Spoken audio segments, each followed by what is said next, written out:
Las opiniones emitidas en este programa son responsabilidad de sus panelistas e invitados y no reflejan la posición de esa empresa.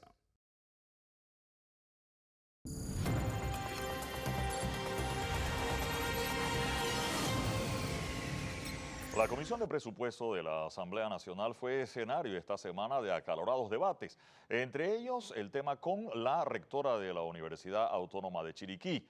Por supuesto, en materia económica, el tema de los auxilios económicos fue noticia, así como lo de la descentralización. También se abrió el periodo para las postulaciones de Contralor General de la República. Uno de ellos está con nosotros, así como con Transparencia Internacional, para analizar el tema. La semana pasada, un día como hoy, estábamos celebrando el triunfo de Ateína Bailón, esa medalla de plata. Hoy vamos a hablar con la presidenta del Comité Olímpico para entender un poco el fenómeno del deporte en Panamá y las expectativas que tenemos con nuestros atletas. Y por supuesto el tema de la Caja del Seguro Social. Una licitación se detuvo por una solicitud del presidente de la República a través de un tuit. Esto generó reacciones, sobre todo de los pacientes que esperan recibir sus medicamentos. Amigos de todo el país, buenos días a todos, bienvenidos a Radar.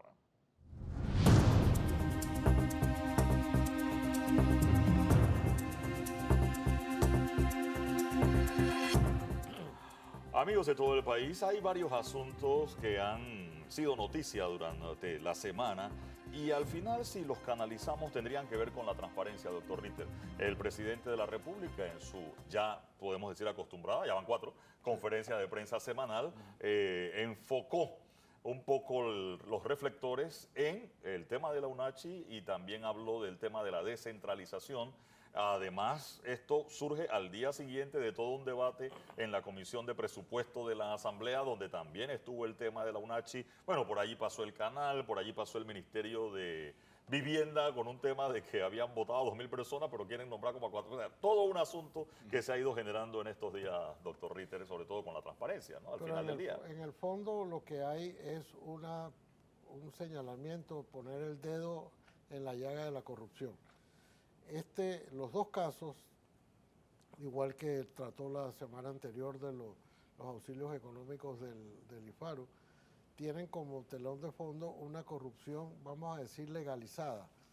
Cuando digo que es una corrupción legalizada, es que en el caso de Etelvina de Bonagas,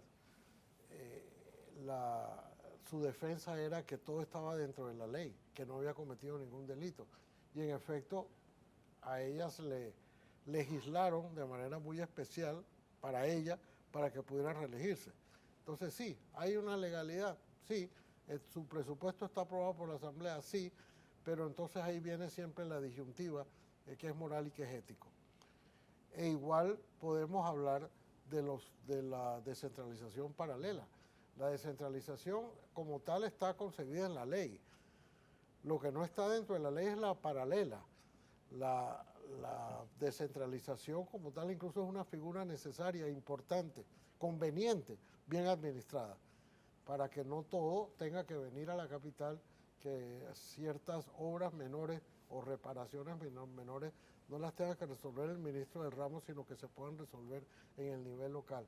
Sin embargo, a eso también se distorsionó de tal manera que lo llevó a la corrupción. Igual que los auxilios económicos del IFARU. Esos son formas de corrupción legalizadas. No toda la corrupción proviene de las coimas, proviene de asaltar el erario. Estas formas que nos hemos inventado los panameños, o hemos distorsionado buenas figuras. Los auxilios económicos son importantes y en algunos casos indispensables para que una persona pueda terminar sus estudios. La descentralización es una figura importante igualmente. Las universidades regionales son también importantes, pero todo lo que se inició bien hemos terminado distorsionándolo con figuras, exageraciones o revistiendo de legalidad lo que es una vil y vulgar corrupción. Sí, el tema del IFARU, la discrecionalidad del director está en la ley. Entonces, demostrar que hubo ilegalidad allí va a ser un poco complicado considerando la discrecionalidad. Hablemos de eso en general. Carlos Barzallos está con nosotros. Debo decir, no es un disclaimer, pero de alguna forma que Carlos Barzallos nos sorprendió esta semana presentando ante la Asamblea Nacional los documentos para aspirar a Contralor General de la República. También debo hacer esto un poco comentario. Esto es nuevo en la Asamblea con el tema del Contralor. Sé que para Defensor del Pueblo sí presentaban los papeles y creo que con los magistrados de la Corte, etcétera, el Ejecutivo ha hecho un tema de una convocatoria.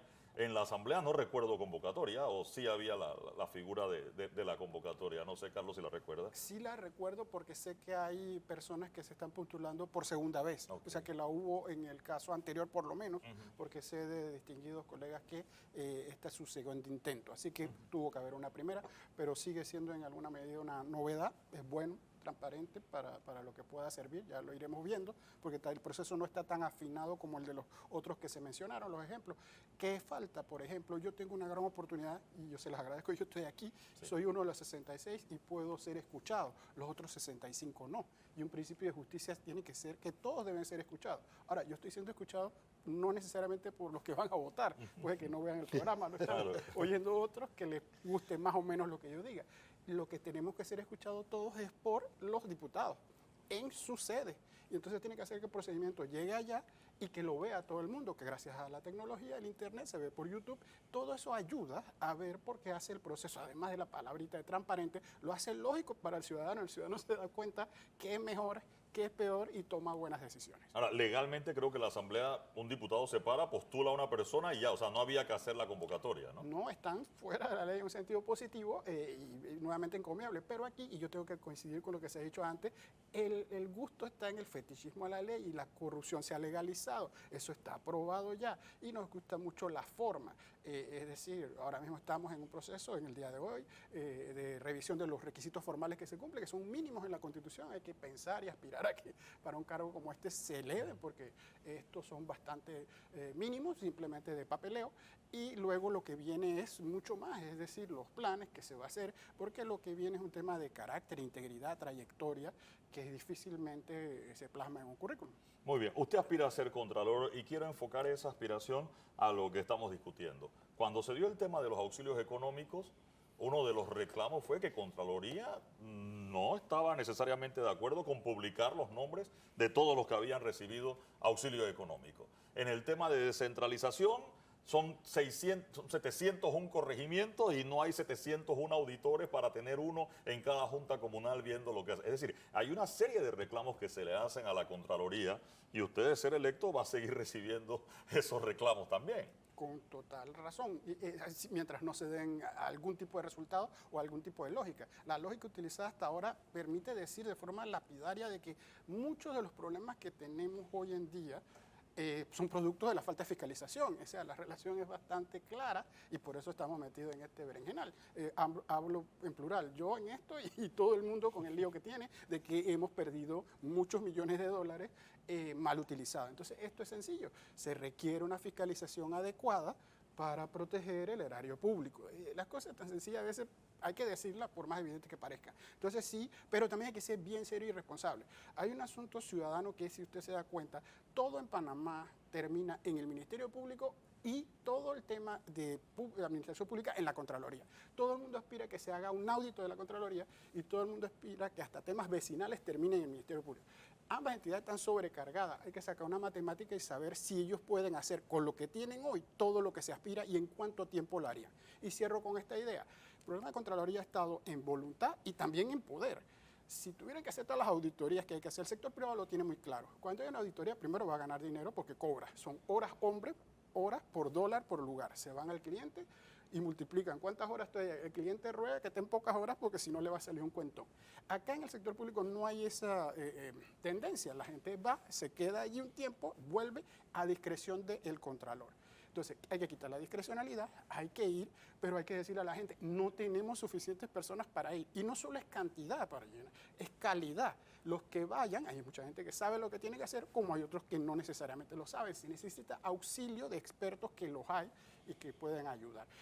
Una de las curiosidades es que las auditorías de la Contraloría son pieza fundamental. Sin ellas no hay Ministerio Público procesos ni hay Fiscalía de Cuentas procesos. Y hemos tenido la tendencia de que uno, no se hacen, llegan tarde y el tiempo es de la esencia y por eso luego estamos haciendo programas sobre la prescripción, porque cuando llegan ya es muy tarde o no se hacen.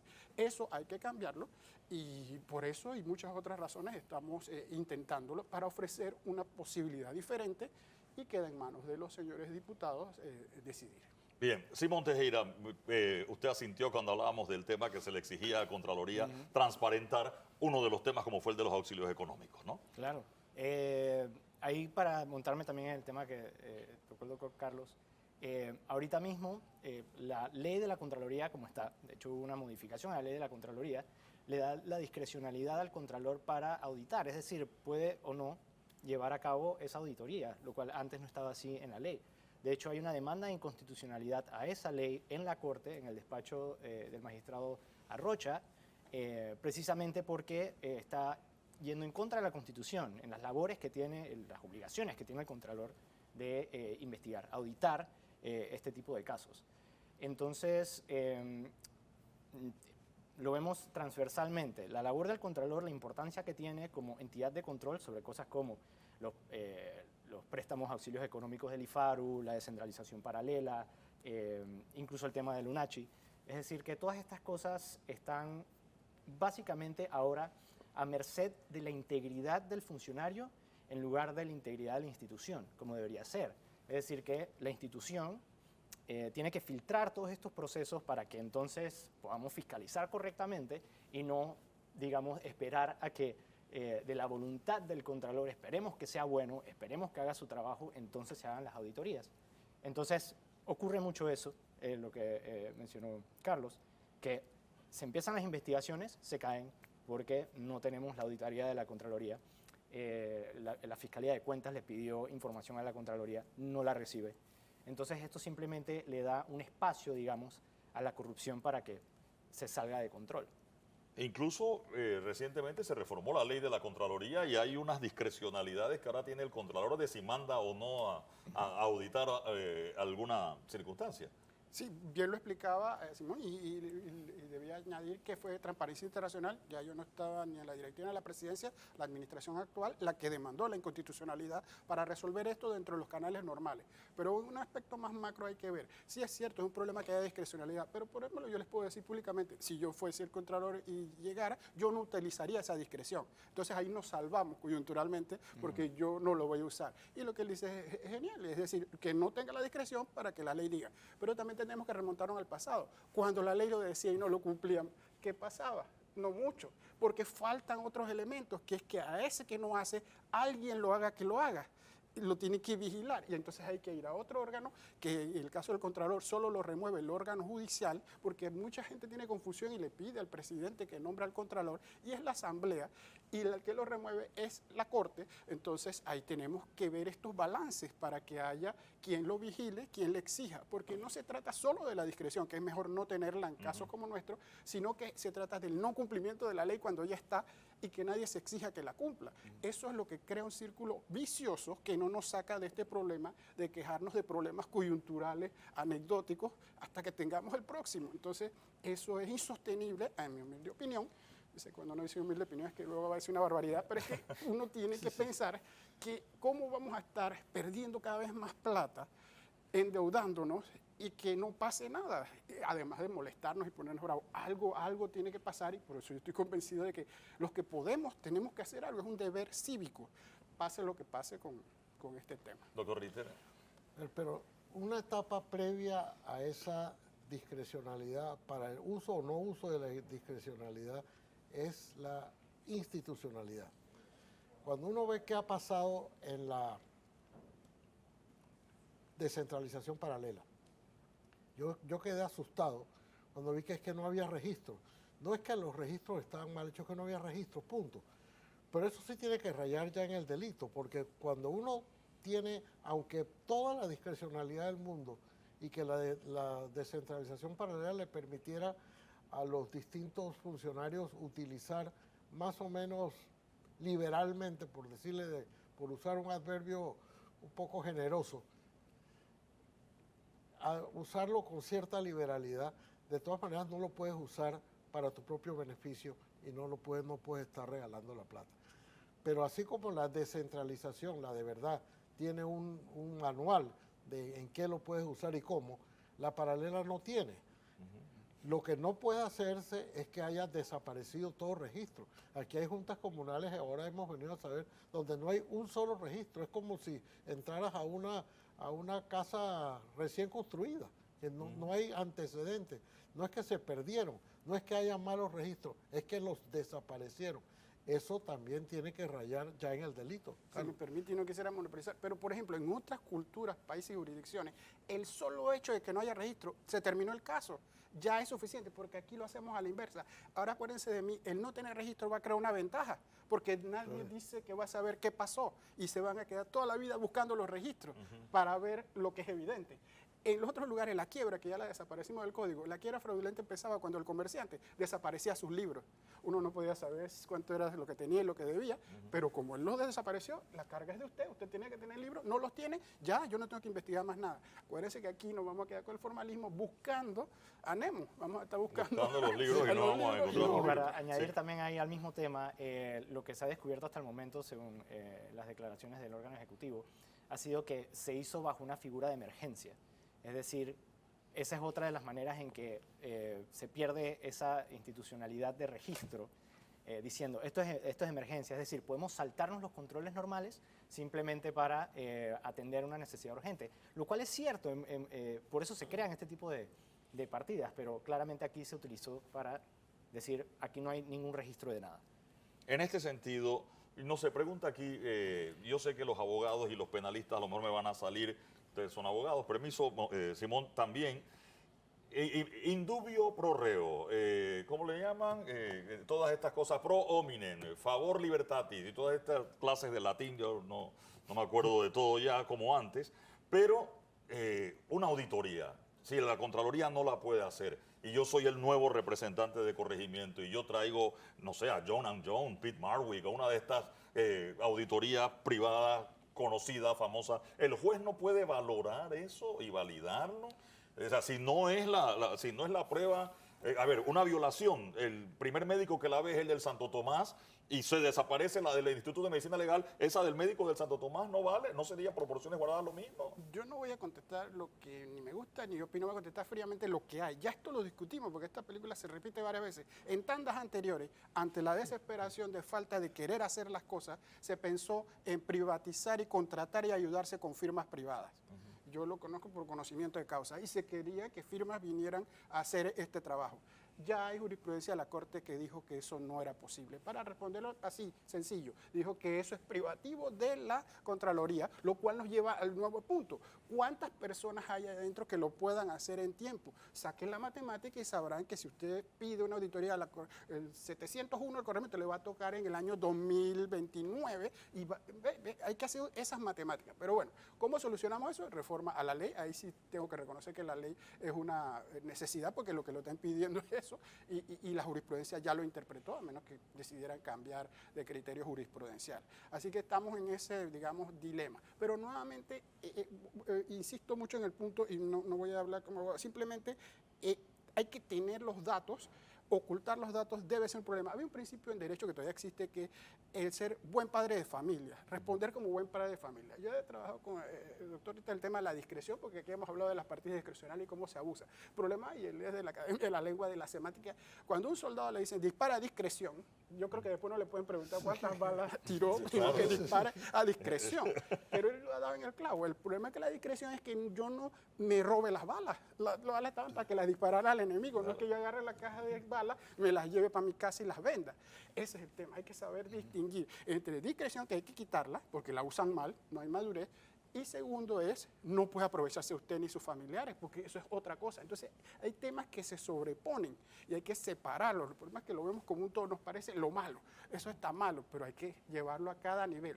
Discreción mala, le tenemos terror porque nos conocemos. Eso implicaría desde el primer día que el que da no debe dar cuando el que recibe no puede recibir. Usted no le puede dar millones a alguien que no lo sabe manejar. Usted tiene que comprobar primero que ese está en condiciones de recibir, si no lo va a atorar. Pero si la ley así lo dice, es decir, en el caso de la descentralización, que estamos hablando un poco de eso, hay una oficina de descentralización y si la Junta Comunal X de Cerro Tejera entregó los documentos como eran, la oficina de descentralización tiene que mandar la plata y el representante de corregimiento decida ya si le compra una máquina de cortar pelo al barbero del pueblo. Y ahora el presidente tiene que pedir que en 60 días le den lo que debió estar desde el primer día, porque esos números debían estar o hasta en un cuaderno, pero alguien tenía que saber por qué se necesitan 60 días para dar lo que tiene que estar todos los días. Doctor. Bastante cuaderno. Sí. Bastante cuaderno. No, lo que ocurre es que, mira, la palabra discreción. Sí. El presidente tiene una partida discrecional, pero sobre esa partida discrecional, en cierta forma, deja de ser discrecional porque se hace pública. Cada 3 meses creo que tiene que publicar cómo se gastó ese dinero, a pesar de que es discreción. Pero es una discrecionalidad, es decir, tú lo puedes hacer como tú quieras, pero tú no te la puedes robar. Que ese es el principio que aparece, a veces la discrecionalidad pública parece un oxímoron, ¿no? O sea, es discrecional, pero tengo que rendir cuenta. Bueno, la descentralización paralela era eso, era discrecional, pero tienes que rendir cuenta, Simón, ¿no es así? Sí, claro, por lo menos se somete al debate público. Es decir, podemos discutir acerca si fue correcto o no, si se debe... y eso enriquece nuestra democracia, porque al final podemos discutir acerca de las cosas que queremos como país. Pero esto socava, digamos, las bases democráticas porque ni siquiera tenemos ese elemento para poder debatir. No podemos saber si se utilizaron bien o no porque ni siquiera sabemos cómo se utilizaron y en dónde. Entonces ese es otro de los problemas que tenemos con esto de la descentralización paralela, que debería ser un instrumento para una democracia más fuerte, porque estamos recibiendo los servicios del Estado precisamente en los lugares donde vivimos y porque nosotros le hemos pedido como ciudadanos a nuestra comunidad, a nuestras juntas comunales. Entonces aquí no tenemos nada de eso, porque se pierde no solamente el recurso, sino la información de su uso, que por lo menos podría servir para mejorar las cosas. Cambiemos de asunto y, bueno, en el mismo ámbito. Hemos hablado de descentralización bastante, pero quiero irme un poco a los auxilios económicos, doctor Ritter. Usted lo recordó que la semana pasada el presidente lo menciona y me llama la atención porque en esta oportunidad habló de un fideicomiso en la caja de ahorros para depositar. Creo que el vicealcalde tuvo un tema de que, bueno, voy a devolver la plata y a quién se la devuelvo o cómo la devuelvo, porque legalmente no hay una forma de devolver esa plata. Es decir, tenemos otro tema. Digamos que alguien diga, voy a devolver la plata. Si es que se le dio por un tema de que ahora tiene la plata o que sintió que no se lo merecía o las circunstancias que sea, va a devolver el dinero. ¿Cómo lo devuelve si no hay una figura legal para eso? No sé qué piensa Carlos, si no. Bueno, ahí hay, de hecho, en los grupos de WhatsApp empezó la discusión acerca de, bueno, ¿qué pasa si lo quieren devolver voluntariamente? O el otro campo que decía, ¿cómo hacemos que lo devuelvan? Es decir, si hay alguna figura legal para que devuelvan ese dinero o que por lo menos, digamos, devuelvan parte y entonces trabajen en una institución pública como funcionan algunas de las becas. O convertirlo en un préstamo y pagarlo poco a poco. Pues. Pero nuevamente esto regresa al tema de que desde el principio el asunto del IFARU es que no solamente está en la discrecionalidad, sino que no hay claridad en lo que significa un auxilio económico. ¿Cuál es la diferencia entre un auxilio económico, una beca, un préstamo? Yo he escuchado casos, digamos, un poquito de... para no decir que los auxilios económicos son buenos o malos, he escuchado de casos de personas que estaban aplicando, digamos, a una beca, pero entonces decían que bajo los requisitos del convenio que estaban haciendo con la universidad, mejor cabía bajo un auxilio económico, aunque verdaderamente no es un auxilio económico, sino más una figura de beca, pero la manera en que estaba estructurado dentro del IFARU obligaba a hacer este tipo de ajustes en donde las cosas no cabían donde era. Entonces, la falta de claridad, no solamente en la clasificación de qué son cada una de estas cosas, cómo se devuelve el dinero, qué pasa en caso de, es lo que ahora nos tiene en un problema como este. Y verificar, siempre el tema de verificar. Entiendo que uno de los argumentos que ha esgrimido la defensa del director del IFARU es que, bueno, los pagos se les hacían directamente a las instituciones que iban a dar el curso respectivo y no se les entregaba a la persona, lo que entiendo muy bien. Pero a veces cuando yo saco la lista en una lectura rápida, me encuentro primero que el 75% era para estudiar inglés. Entonces uno se pone a pensar realmente cuál es lo que hemos discutido, doctor Ritter, de cuáles son las necesidades del país. Si usted me dice hoy, así tenga 5 de arriba abajo, que usted quiere ser vulcanólogo y en Panamá no hay volcanes, yo me quedo con la duda de si Panamá debe pagar un estudio de vulcanología con beca o con auxilio económico o por la razón que sea. Y la cantidad de instituciones repetidas. O sea, un college centenario, 300 personas fueron a esa institución específicamente y nombre, vamos, hay universidades que yo no tengo ninguna duda de su existencia, pero hay otra serie de instituciones educativas que creo que el periódico decía ni siquiera están acreditadas. Entonces, ¿cómo uno le paga a eso y quién verifica eso? Sí, muchas cosas sobre la mesa. Yo quiero irme a una más atrás. Nada más. Por Nosotros favor. sabemos que estamos escandalizados. Uno usa generalidades de que se utilizó el dinero público y dice, vamos a ver, ¿de dónde sale ese dinero público? Solo hay dos fuentes. Los impuestos de la gente, y tiene entonces que cualquiera que esté viendo este programa pensar en su cheque, si usted le retienen en la fuente o la declaración de renta de todos los años, usted ese impuesto tuvo que pagarlo, todos lo tenemos que hacer, pero él hubiera querido ese dinero porque usted tiene dos hijos a los cuales quiere mandar a estudiar inglés o al extranjero. No, alguien tomó ese dinero y mandó al hijo de otro a estudiar alguna estupidez. Entonces, Sí. usted dice, pero ¿qué pasó? Me quitaron lo mío y yo no se lo puedo. No solo como uno se queja de que los impuestos lo usan mal, sino yo quería ese impuesto para educar a mis propios hijos y no puedo ser. Segundo, si no sale de allí, sale de deuda. ¿Qué deuda con la cual estamos pagando unos exorbitantes intereses y comisiones? Así que en cualquiera de los escenarios es terrible el daño que estamos haciendo. Y se complica más, porque no es evidentemente eso, hay que profundizarlo. Aquí tiene que haber complicidades, porque ahí se alega, se insinúa que hay el sistema de cashback, porque muchas de las entregas no van solo al supuesto beneficiado, sino que regresan al que benefició. Y ahí nos vamos. Las instituciones también tienen que ser bien duramente cuestionadas, porque si usted tiene que contratar una institución que si pone a ver su presupuesto depende de este mecanismo, tiene que buscar otro mecanismo, usted puede crear su propia universidad. Claro, puede haber creado su propia universidad de inglés. Le salía más barato que mandarlos a todas las que mandó. O sea, alguien tiene que pensar cómo se usa mejor los recursos para que den para el fin que se quiere. Entonces hay tantas aristas allá. La más triste es, y vamos al tema de corrupción legalizada, es que ya las nuevas autoridades muy entusiasmadas y todo el nuevo jerarca de la institución ya nos advierte que no hay fórmula legal muy clara para hacer nada de lo que estamos haciendo. Y todo lo que estamos haciendo son inventos que no se sabe de dónde se va a pagar y dependen del grado de pena y vergüenza que tiene cada uno. Unos devolverán y habrá más resistentes que jamás van a devolver, vengan y búsquenmelo, y otros van de primerito y donde O lo gente pago. que se lo merecía el auxilio económico también. Pero es que estamos Y ahora están en mezclando- una lista y tengo que devolver algo que me Primero gané estamos bien. mezclando peras con manzanas porque Sí. se ha destruido toda la idea de beca, que todo el mundo lo sabía, eso se entendía. Lo otro, era la gente que se graduó con primer puesto enseguida le dan esa Sí. beca. Si la ponen en una lista con los demás y parecen semidelincuentes, es una perversión porque esas personas tenían mérito. Y no importa si eran hijos de ricos o no, esos fueron el primer puesto a esa escuela, hay que darle su premio. Luego está el que pide su famoso préstamo y lo está pagando y tiene fiador. Y ese hay que meterlo junto con uno, raro.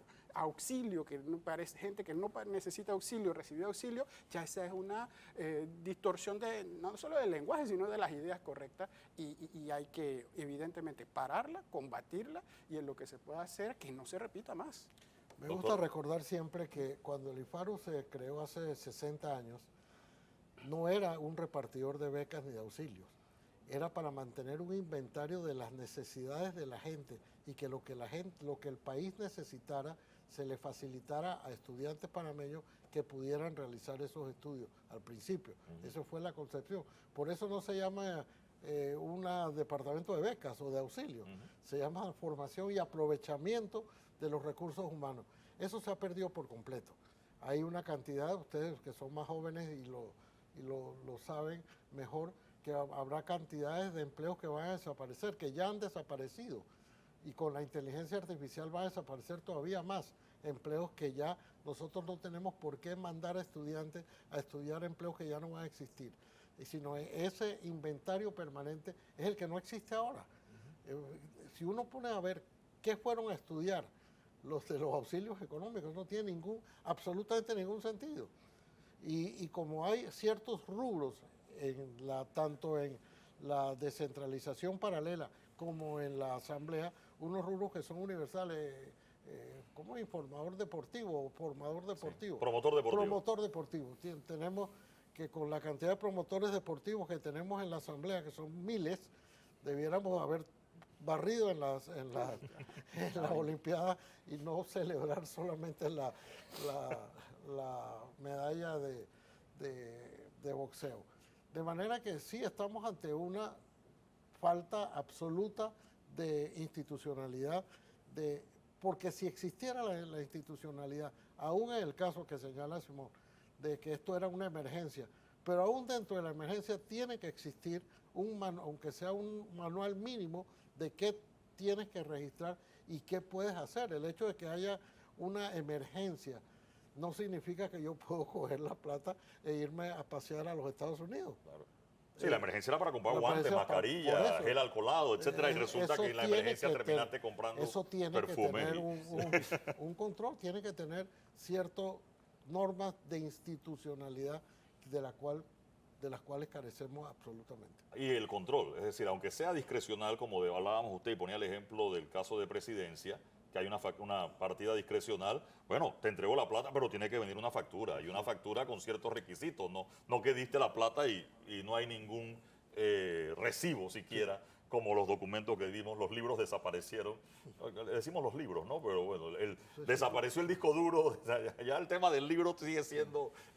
No, es que no fue el disco duro, fue la computadora misma. La computadora completa, además, o lo borraron todo, como dicen algunos, Simón. O en el tema de las becas en particular, cuando, digamos, empezó el escándalo, hubo un intento dentro de la institución de, entonces, blindar a las personas alegando, digamos, sus datos privados. Es decir, que no querían revelar datos privados y por lo tanto tenían que cerrar la información de las becas al escrutinio público. Entonces, siempre vemos estos intentos no solamente de desaparecer, sino decir que cierta información es de carácter sensible o de carácter confidencial y por lo tanto no podemos enseñarle esto.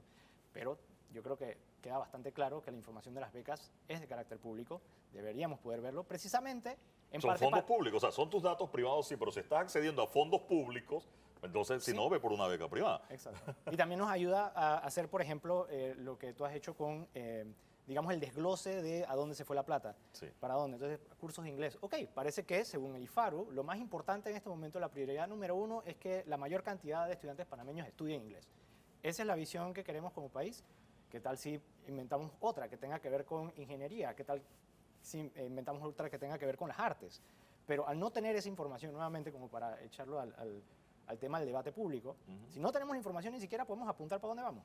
No, o como dice, vamos, vete al ITSE o vete a la Universidad de Panamá y crea un curso de inglés, una carrera de inglés, o crea toda una universidad nueva de inglés solamente y te sale más barato que lo que nos gastamos en Y auxilio. conectemos los puntos. Si ya, gracias a la transparencia y se sabe que es inglés, ¿qué pasó con las actividades anteriores que insistían en inglés? Que fueron formar a los maestros donde se gastó mucho dinero formando a maestros en inglés. Todo hay que unirlo porque es que estos no son países separados cada 5 años, es uno solo. Si ya se hizo un esfuerzo que no conozco, no puedo hablar desde la ignorancia sobre los resultados, pero se hizo mucha publicidad que se estaba gastando mucho dinero público formando maestros de inglés, que era una fórmula de, en vez de mandar a los muchachos, mandas a los maestros y ellos son los que enseñan inglés. Eso tiene que, si entonces luego tienes que darle la mayor cantidad de inglés, es que este programa se quedó corto.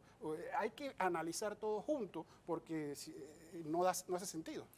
Sí, y creería, para cerrar, repensar de nuevo el tema del IFARU y regresar, doctor Ritter, a este asunto. Lo dije la vez pasada que lo hablamos, el inventario de las necesidades del país. Abogados son como 30.000. Bueno, va a haber solo 5 becas para abogados porque el Estado va a necesitar jueces, fiscales, etcétera, pero hay suficientes abogados y los primeros 5 aspiran a las becas de abogado. Y si usted quiere ser abogado y no está dentro de los 5, bueno, vaya a una firma de abogados importante y pida una beca privada. Y al revés, si necesitamos profesores de inglés y necesitamos 2.000 profesores de inglés, van los 2.000 primeras mejores notas, así su promedio sea de 4,2 o de 3,9, pero si necesitamos 2.000, van esos a estudiar inglés, que es lo que el país necesita.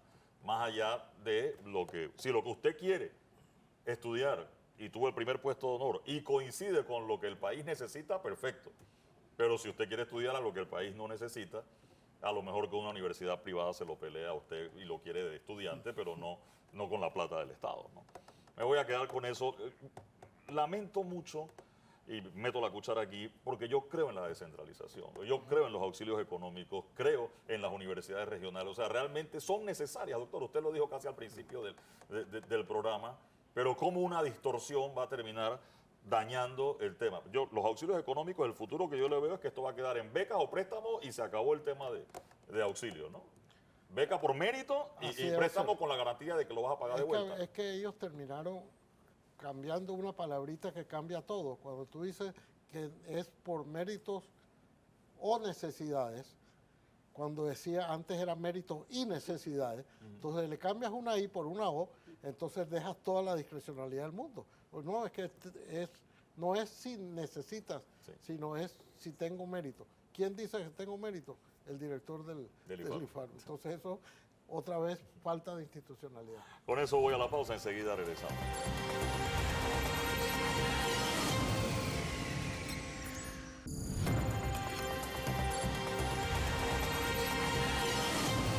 Amigos, esta semana, y es curioso, el domingo pasado estábamos todos con la euforia por el asunto de Ateína Bailón y hoy, ya una semana después, no sé si se calmaron las aguas, doctor Ritter, pero pudiéramos decir algo de eso porque se ha hablado mucho del boxeo y del deporte en esta semana luego del triunfo de Ateína. Es que rara vez en Panamá hay un evento no político monopoliza tanto la atención de la gente como sucedió con Ateína el domingo pasado. Sucede que en Panamá ese era casi un patrimonio de los profesionales, especialmente Durán, que en su época las peleas de Durán tenían esa particularidad. De hecho, cuando Durán ganó el campeonato se le hizo un recibimiento parecido. No recuerdo si cuando compitió Irving Saladino sí hubo euforia después pero no sabía si había tanta expectativa como hubo el domingo que prácticamente el país estaba pendiente de esa pelea. Pero ciertamente en Panamá hemos tenido los acontecimientos deportivos desde hace muchísimos años, mucho antes de que nosotros naciéramos. Sí. En Panamá, cuando Panamá Brown ganó el primer campeonato mundial, hubo aquí tal euforia colectiva, hubo colectas públicas para hacerle regalos, había de tal cantidad de acontecimientos y que los panameños no sabían cómo homenajear a Panamá Brown, que al final no solo lo recibió el presidente y el alcalde, sino que le dieron a Panamá Brown una especie de gracia imperial y le dieron la lista de las personas que estaban presas. Y dice, puedes liberar a 3 de los que tú quieras, por el delito que sea, tú tienes derecho a liberar a 3. Pues no sabían qué más hacer con él, Él liberó a 3 amigos, pues además tenía 3 amigos allá y además les dieron una platita. Y hubo una colecta pública a pesar de que no lo necesitaba porque él ya era un hombre muy rico. Esto fue una euforia. Lo hemos tenido cuando Panamá fue al primer mundial. Hay ciertos acontecimientos, pero en los años recientes no recuerdo uno que haya tenido la expectativa que tuvo y, por supuesto, la alegría después en la premiación de la que fuiste parte. O sea, que ojalá comenzáramos por contarnos cómo es la escogencia de quién le otorga las medallas, quién le impone las medallas a los ganadores, que tuviste el privilegio de hacerlo no solamente a Ateína, sino a las 4 medallistas de esa competencia. Bueno, primero muchas gracias por la oportunidad.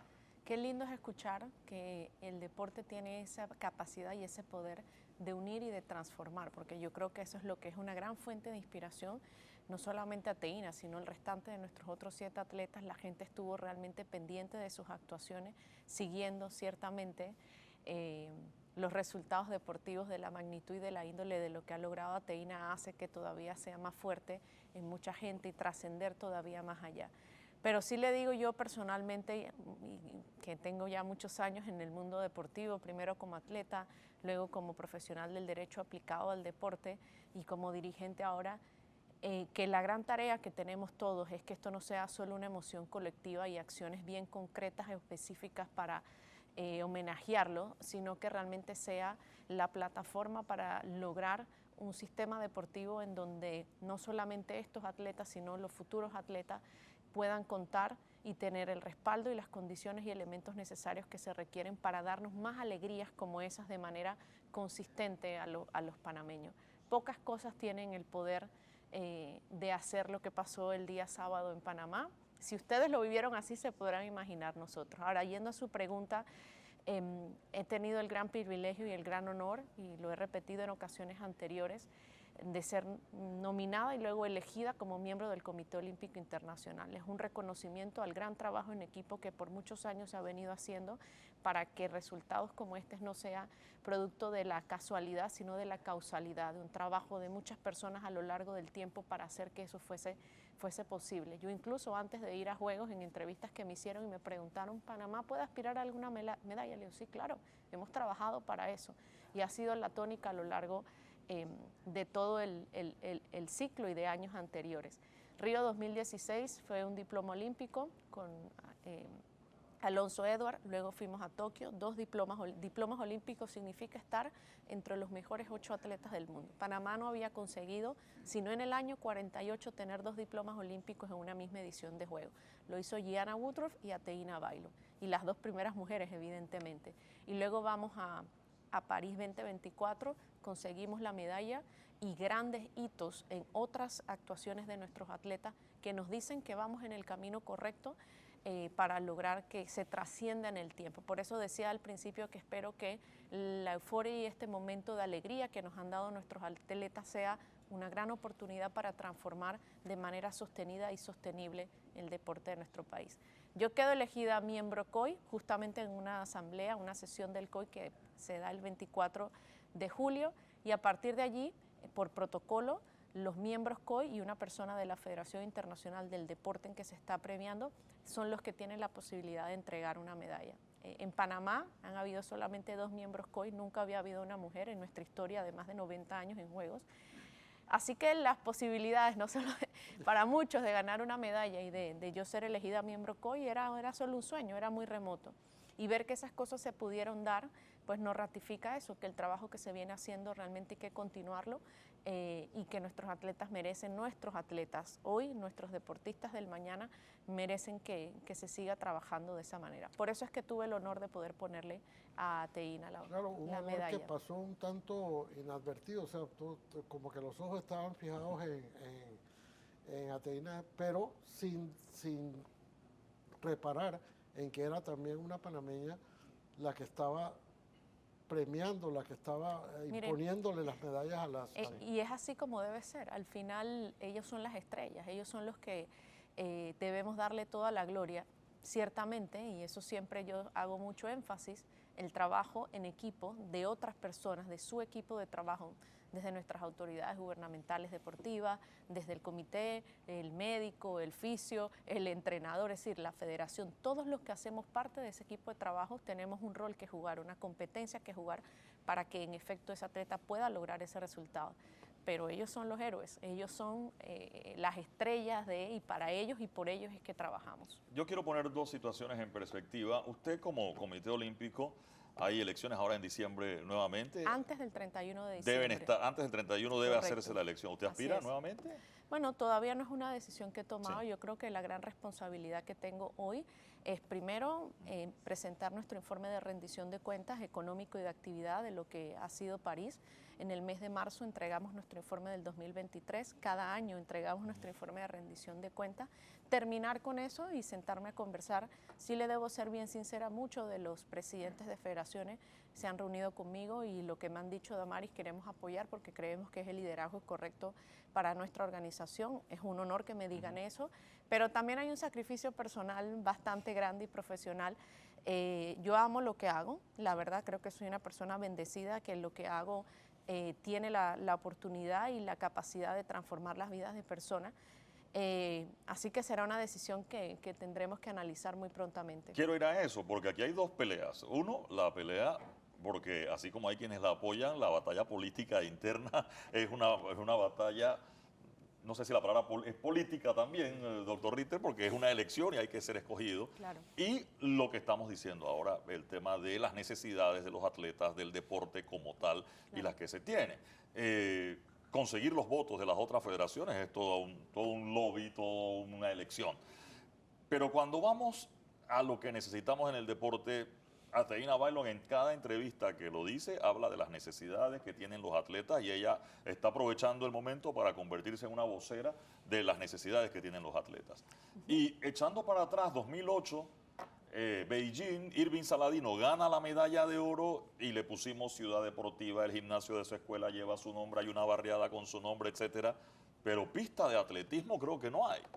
Y bueno, Ateína Bailón es el boxeo, que es un deporte que en Panamá tiene mucho arraigo. Usted hablaba todo lo que pasó con Al Brown, pero cuando nos vamos a levantamiento de pesas, cuando nos vamos a judo, nos vamos a las propias disciplinas del atletismo, gimnasia, que fuimos muy bien representados, pero uno al final ve eso bonito, pero no sabe realmente ni cómo se juega, por así decirlo. Los clavados, uno en natación sabe uno quién llegó de primero, pero en los clavados cómo evalúan este tipo de cosas.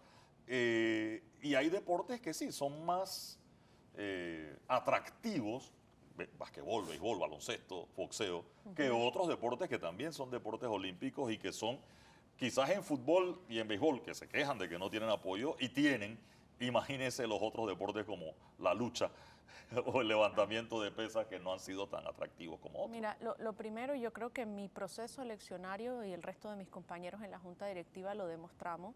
La democracia tiene que imperar en las elecciones del Comité Olímpico de Panamá. Nuestro trabajo ha sido fortalecer su institucionalidad, ser muy enfáticos en la implementación de los principios de buena gobernanza y a partir de allí, una de las cosas, yo también lo he reiterado, yo gané una elección con principios y con valores.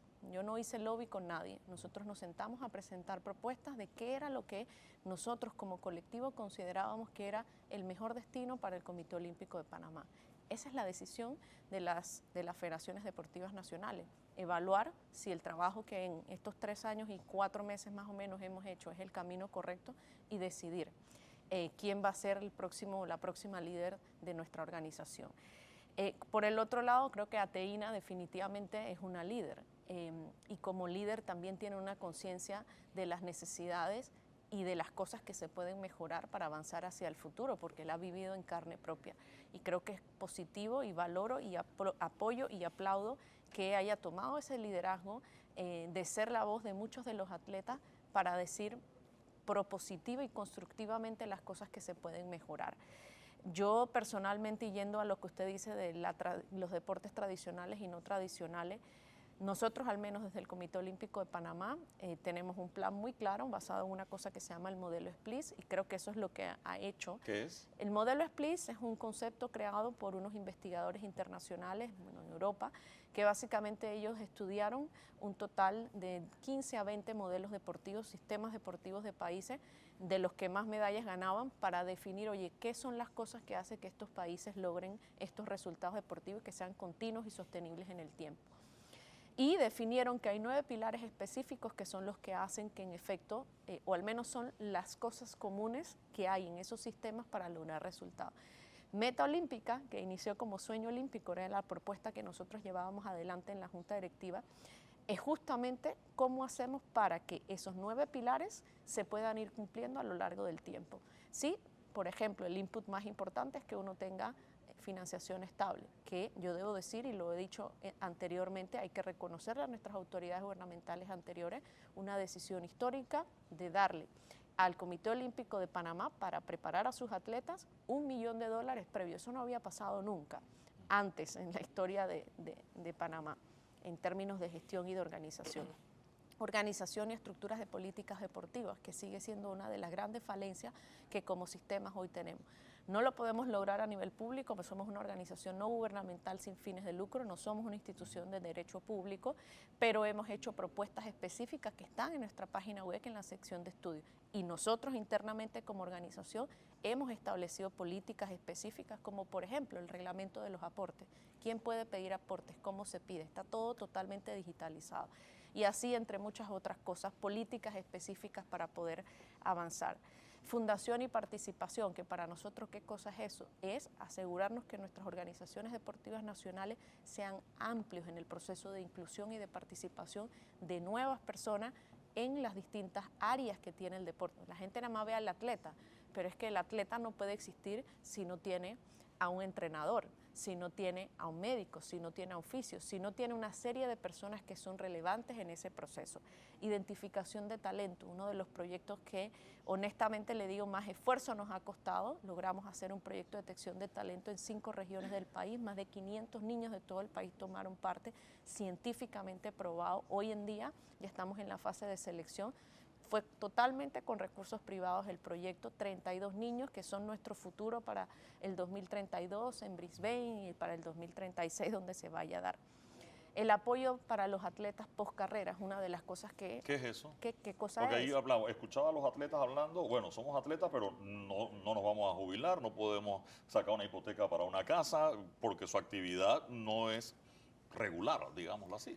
Porque él no está hoy, por lo menos hay países en donde ya se ha tomado la decisión a nivel legal de definir el régimen especial de un atleta profesional, y eso implica, es como un régimen laboral especial, pero todavía como país nosotros no hemos tomado esa decisión. ¿Pero qué nosotros hacemos?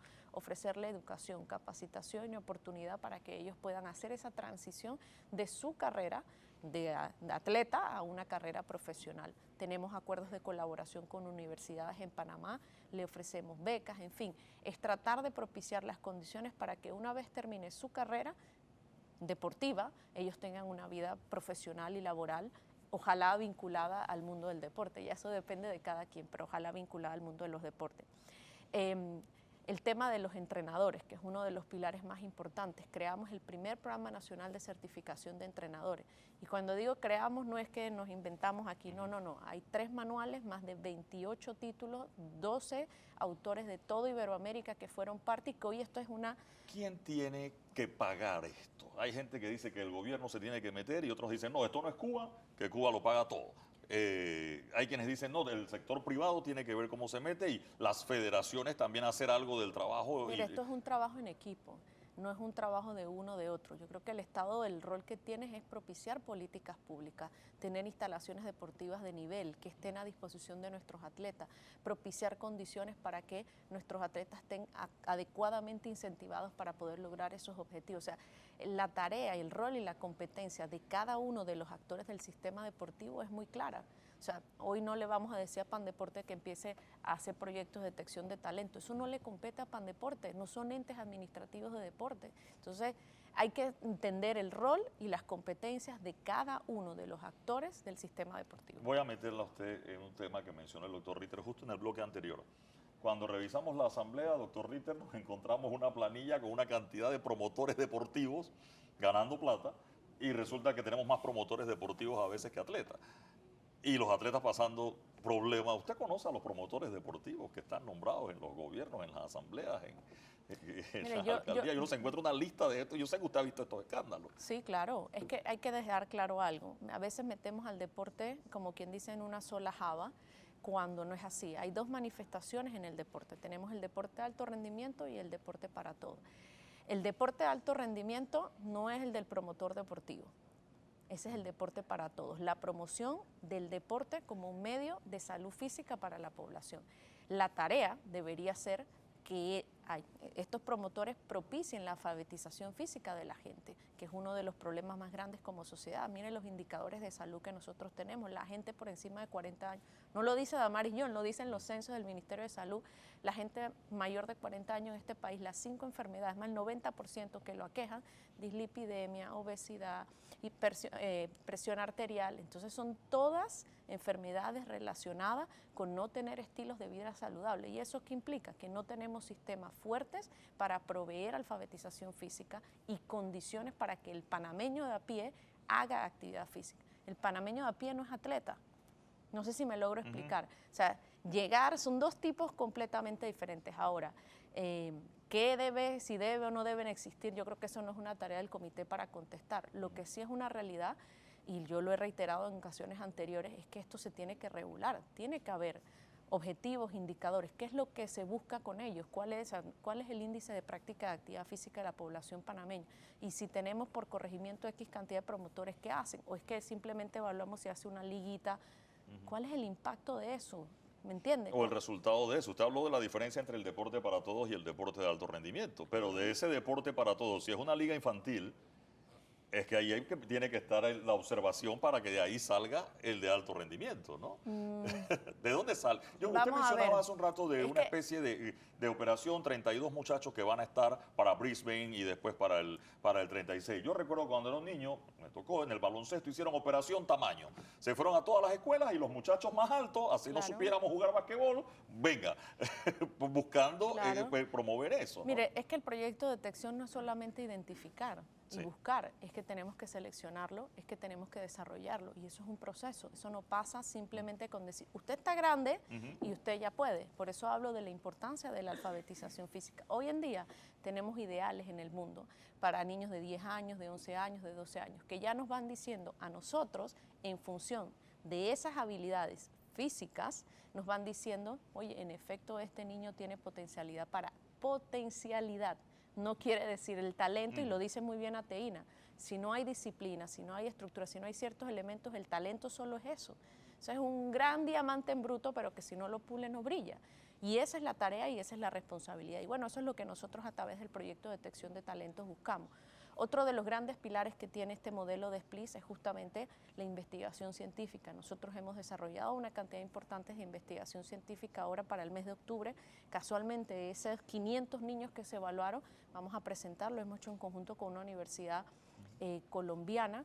Vamos a presentar justamente los resultados preliminares de qué nos dice genotípicamente en función de las regiones, las habilidades de los panameños, dónde está. Oye, es que los de Colón son de fibra rápida. Bueno, ahí vamos a darnos cuenta de verdad, sí o no. ¿Qué pasó allí? Voy de eso de nuevo. Cuando ganó Saladino el atletismo y salió un montón de gente y nosotros en la televisión, los reportajes y salían unas promesas y otras personas que parece que tenían, oiga, y no ha pasado más nada. Por ejemplo, en el atletismo, fue llana, tenemos otras cosas, pero todo ese otro proceso y la posibilidad, es decir, ¿dónde entrena Gianna Woodruff? ¿Dónde entrenan nuestros gimnastas? ¿Dónde entrenan nuestros boxeadores? Para poder llegar a las Olimpiadas, al final la última parte de su entrenamiento, y algunos no solo la última, la primera, la segunda y la última, la han tenido que hacer afuera porque en Panamá no tienen cómo. Sí, bueno, yo creo que es importante decir algo, y uno justamente de los pilares que tiene este modelo es que hay que tener una competición nacional fuerte y propiciar la competición internacional, porque ellos no van a jugar contra ellos aquí o competir contra ellos aquí. Sí o sí en el deporte de alto rendimiento es necesario que el atleta salga y compita, se prepare afuera en momentos específicos, en base a entrenamientos, como bien lo comentaba Teina, porque de menos no vamos a poder elevar el nivel. La gran tarea y la gran responsabilidad es cómo hacemos para que nacionalmente nuestras competiciones cada vez sean más fuertes. Y esa es la tarea, la responsabilidad y la labor en conjunta que entre todos los actores del sistema deportivo tenemos que encontrar mecanismos para poder hacerlo. Marisi, alejándonos un poco de los técnicos, si tuviéramos que hacer un balance, vamos a llamar histórico, de las presentaciones de los panameños en los Juegos Olímpicos. Hay países, es cierto, que nunca han ganado una medalla, muchísimo, y pareciera que en muchos países se concentran claro, son países con muchos más habitantes, muchos más recursos, etcétera. Esta vez la competencia era entre Estados Unidos y China, pero también hay países, digamos, intermedios donde se queja mucho la gente de que van delegaciones gigantescas de 80 o 90 atletas y regresan con 2 o con 3 medallas. En Panamá, nosotros, bueno, desde que Eloy Lavich ganó en el 48, las 2 medallas transcurrieron 60 años antes de que Saladino ganara la suya. Y luego de las dos diplomas y la medalla que ahora obtuvo Ateína, en el balance final, Panamá ha tenido una buena representación, ha tenido buenas presentaciones atléticas en los Juegos, con las 4 medallas que ha obtenido en los 90 años o en los 86 años de competencia, solo como una evaluación por comparación. Si lo comparas con uno o lo comparas con el otro, en general podemos decir que Panamá, a pesar de todas las limitaciones, a pesar de que no han contado los atletas con los recursos, ya sea de entrenadores, de instalaciones, etcétera, Panamá ha tenido por sus propios talentos, será una representación que uno pudiera sentirse, entre comillas, satisfecho de lo que han hecho los atletas panameños en los últimos 80, 90. Bueno, es una pregunta bien difícil de contestar. La única Yo que creo, lo puede contestar es usted. yo creo que tenemos que estar felices porque sin duda alguna, como bien usted dice, hay países que han invertido mucho más dinero que nosotros y no han logrado los resultados deportivos que nosotros hemos logrado. Pero creo que no debemos estar satisfechos, creo que hay una gran diferencia. Panamá tiene mucho talento y tiene mucho más para dar. También creo que no necesariamente, y yo hablo específicamente por este ciclo ha sido, primero, nuestros mejores resultados en más de 50 años en unos Juegos Centroamericanos del Caribe. Desde que éramos sede, Panamá no tenía 5 medallas de oro, con una realidad completamente diferente de participación. En el año 70 aquí pasamos los 2.000 atletas, cuando fuimos a Centroamericanos del Caribe eran más de 5.000 atletas, con más deportes, con más competencia, con más recursos de todo el mundo. Luego nos vamos a los Juegos Panamericanos, Panamá obtiene su mejor resultado en la historia de participación de Juegos Panamericanos. Vamos a Juegos Olímpicos y conseguimos una medalla. Eso no es, vuelvo, insisto, casualidad, eso es trabajo. Y ese trabajo se debe gracias a que como país hemos tomado, como país, porque es una decisión de país, hemos tomado decisiones importantes. ¿Que hace falta más? Sí, y siempre lo voy a repetir. ¿Que tenemos oportunidad de crecimiento? Sí, muchísima. Y yo creo que eso es lo que nos debe dejar a nosotros estos Juegos. Panamá tiene talento, Panamá tiene con qué, que debemos sentirnos alegres, orgullosos y súper contentos del trabajo que han hecho nuestros atletas. Sí, súper, súper, porque no es fácil. Si fuera tan fácil como decir que si uno tiene dinero y tiene instalaciones, hay consecuencia directa de que haya medalla, bueno, ¿cuántos países simplemente no jugaran? Pues porque ya, y no es así. Y esa es la virtud, la belleza y lo lindo que tiene el deporte. Y ahí es donde la garra, la determinación y todo lo que se hace para lograr materializar esas representaciones hace que nos haga sentir a todos tan orgullosos de lo que como equipo hemos logrado. Con lo que hay hoy, ya para cerrar, y si se hace el trabajo, ¿tenemos chance de medalla dentro de 4 años? Por supuesto que sí. Okay. Panamá, mire, le digo algo, hay muchos atletas que no llegaron a Juegos por nada, fueron primeros sustitutos, una se nos quedó a 4 segundos ganando, 19 años también, sí. O sea, es parte del proceso. Panamá tiene talento, Panamá tiene deseos, ganas, condiciones en su material humano para lograrlo. Creo que ahora la reflexión para todos los que somos parte de este proceso es sentarnos a trabajar como equipo, como Panamá, para que esas realidades que se han venido transformando en el tiempo puedan a pasos más agigantados darnos esas alegrías de manera constante. Me quedo con eso. Gracias, Damaris Young, por acompañarnos esta mañana, presidenta del Comité Olímpico de Panamá.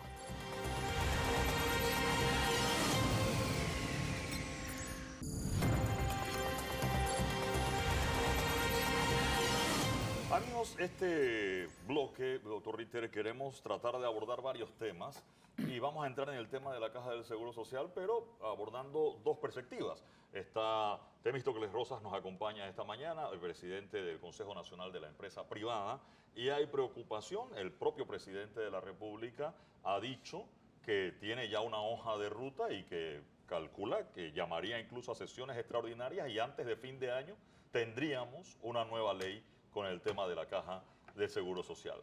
El presidente incluso designó al actuario, Dino Mon, como su candidato a director de la Caja del Seguro Social. Esto generó reacciones, muchas a favor del sector empresarial, otras a favor, pero con cierta cautela, pensando en los servicios de salud y atención, que digamos es la otra pata de la mesa de la Caja del Seguro Social, ¿no? Y creo que podemos llegar por ahí. Y de hecho pasó algo muy curioso esta semana que nos sorprendió y vamos a hablar con Orlando Quintero sobre eso, y es que había una licitación de la Caja del Seguro Social, $100 y tantos millones. El presidente de la República publica un tuit y a la media hora la Caja del Seguro Social estaba mandando un comunicado donde suspendía esa licitación. Voces a favor y en contra, si el presidente se puede meter en la Caja del Seguro Social, la autonomía de la Caja, etcétera, pero esto despertó preocupaciones, sobre todo en el tema de los pacientes y la gente que está esperando estas medicinas. El doctor Orlando Quintero de Provicida nos acompaña, qué bueno que esté con nosotros esta mañana. Doctor, buenos días y bienvenido. Sí, muy buenas. No, vengo con el sombrero de FENAEC, o sea, de la Federación Nacional de Pacientes con Enfermedades Crónicas, ¿no? Sí, definitivamente que como todo mundo quedamos sorprendidos y aún más nosotros que tenemos ya una trayectoria con respecto a este acto que se iba a realizar. No es el primer acto, hay que aclarar que este es el segundo acto que se va a hacer. El 29 de diciembre del 2023 se hizo un acto que también estaba atrasado. Este mismo ya está atrasado, debió ser mucho antes, y son 226 renglones de medicamentos que utilizan los pacientes, muchos con enfermedades crónicas, y definitivamente que de la noche a la mañana que nos digan no va, fue un choque porque ya estábamos todos preparados. Nosotros participamos, la federación participó en la confección, por decir así, de las líneas que se iban a seguir en este acto público. Esta es una compra conjunta, Ministerio, Caja del Seguro Social. Hay un precio y es un precio único que se tiene, ¿no? Y el precio de referencia. Esto va en línea a Panamá Compra, o sea que es más transparente. Antes era unos sobres que podían pasar muchas cosas con esos sobres. O sea, hay más transparencias en todo el proceso. Cierto, podemos entender muy bien lo que decía la confianza, la pérdida de confianza y la transparencia, que fueron dos frases que mencionó con respecto al por qué se tumbaba, por decir así, este acto público. Confianza, pregúntame qué confianza tengo yo. Tampoco tengo confianza. Tenemos 27 años, ¿no? Con el tema de VIH y tenemos 25 de estar con lo de la federación, que fuimos cofundadores de la Federación de Pacientes con Enfermedades Crónicas. Y de esta pelea. Y lo triste, bueno, y a ustedes les consta que ha sido constante la denuncia con respecto a los desabastecimientos, que es un absurdo, lo que yo llamo un sistema, sobre todo, más que todo, la Caja del Seguro Social, un sistema burocrático, no sino burocrático, porque la verdad que a veces es increíble las cosas que pasan, los tiempos son tremendos, empieza desde que se hace el llamado hasta que tienes el medicamento en la farmacia, pueden pasar 8, 10, 11 meses para que esté en farmacia. Cuando esto se supone que con este nuevo acto, de hecho ya pasó, con el nuevo acto estaba prácticamente, los tiempos se acordaron a 3, 4 meses de entrega. Hubo problemas en esto porque se daba la orden de entrega y todo el mundo entregó. Es más, se abarrotó el almacén por esa parte. Sin embargo, hubo una falla. La orden de compra se retardó y no la entregaban. Y sin la orden de compra no pueden los distribuidores o los que ganaron poder entonces seguir el trámite. Entonces eso frenó y ya muchos pararon, ya hasta aquí llegó. Ese fue un obstáculo que en la homologación que se hizo, que nosotros participamos, es que nosotros estamos participando activamente en todo el proceso, ¿no? Se corrigió esa falla, más otras fallas que hubieron para tratar de mejorar. Yo no decimos que sea la fórmula correcta, todavía se puede mejorar, pero esta es una fórmula mucho mejor que la que teníamos hace unos años. Entre las cosas que dijo el presidente, esto iba a terminar de todas formas en una compra directa y que algo iba a pasar allí, que no iba a darse con la licitación. Y lo otro dijo es que, bueno, ante la situación que se da, hay otros procedimientos de compra para que no se desabastezca por haber suspendido la licitación. Siempre hay renglones que quedan, la anterior fueron casi 50 renglones que quedaron, que no fueron cotizaron, no fueron. O sea, los distribuidores no ofertaron. No ofertaron, o la oferta era más cara y no fueron. Esa es la realidad.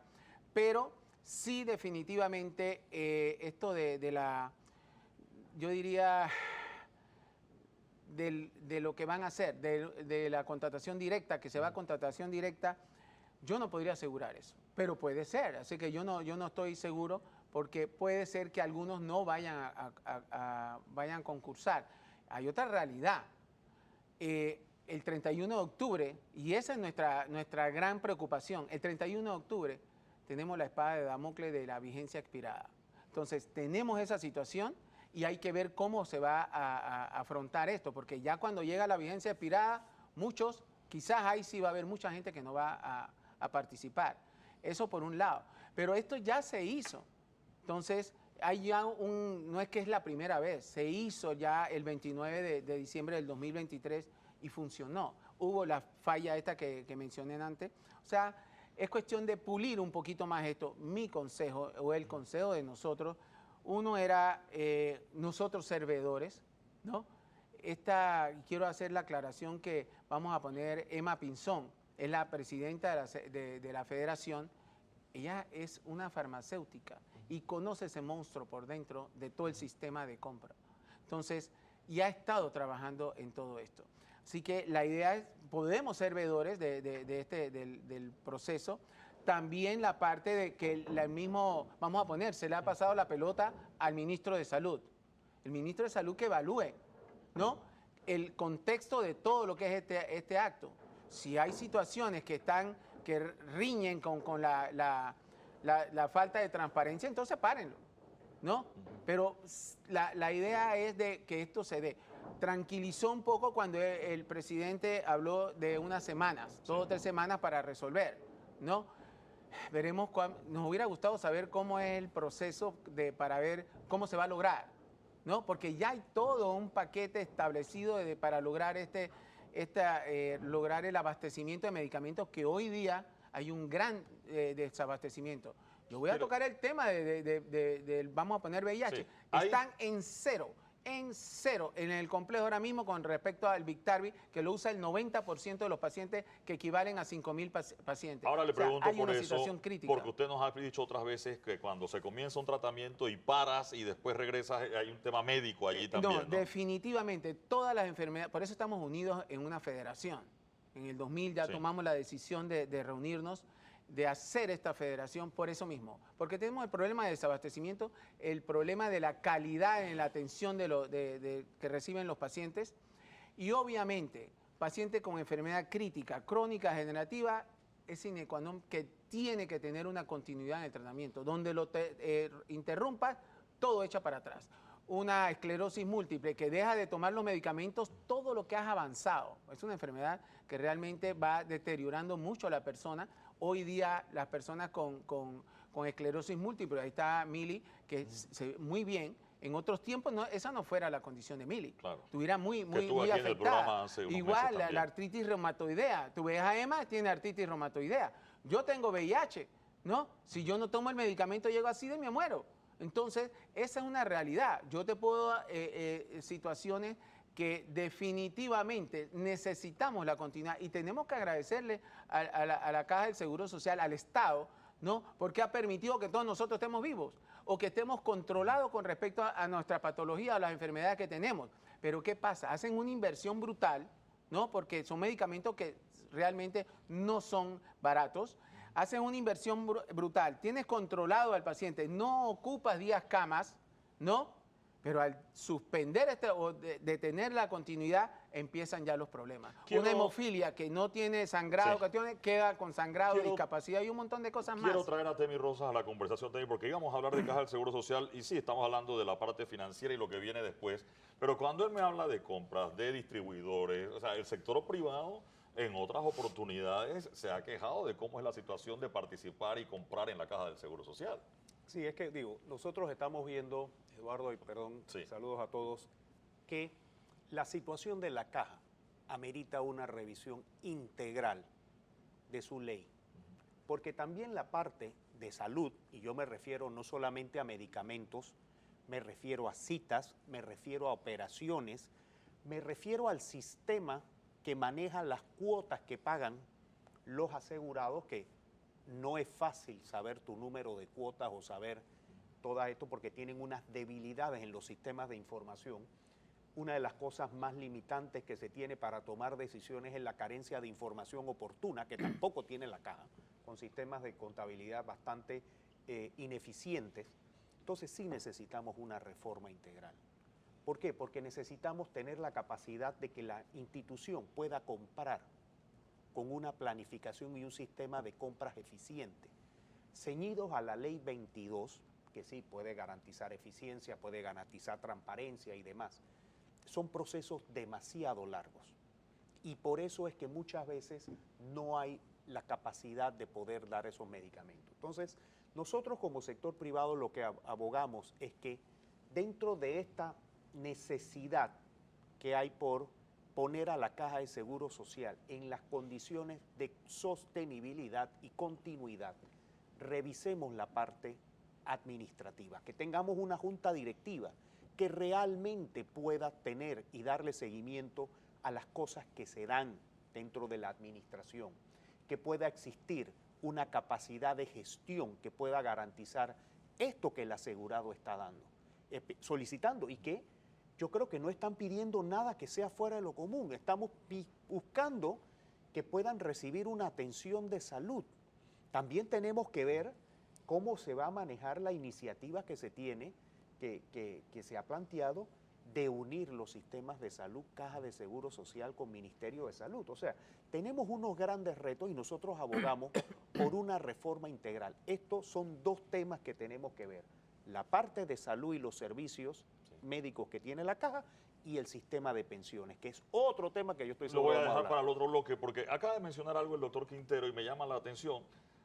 El sector privado, que tiene que ver con la compra esta, los oferentes. Y él dice, tenemos una espada de Damocles el 31 de octubre, vigencia expirada, y que habrá oferentes que a lo mejor no se meten porque saben que tienen la vigencia expirada ahí mismo. A ver, yo no entiendo mucho esto. Yo le presento una factura a su empresa hoy y me la debes mañana o el otro año. O sea, que en el sector privado la figura de la vigencia Acá no expirada funciona está. así, en gobierno no funciona así, porque tú tienes que mantener contra qué partida se está cargando la compra que estás haciendo. Y si tú no has erogado, sacado un cheque, esa partida tiene que sostenerse y se vence el presupuesto y la tienes que asignar del siguiente presupuesto, algo que te quedó atrás, o haces una reserva presupuestaria, que antes de finalizar el año todos se hacen unas reservas de caja, de qué tienes pendiente para que se cargue contra el presupuesto anterior. Entonces, son temas complicados porque si no te quedó o no pudo entrar, tiene que pasar al siguiente presupuesto en donde no tenías contemplado ese gasto. Entonces, hay ciertas cosas y ahí es donde hablamos que debe haber una mejor facilidad. Si nosotros seguimos con ese concepto tan progubernamental que necesita la Caja, vamos a tener estos problemas siempre.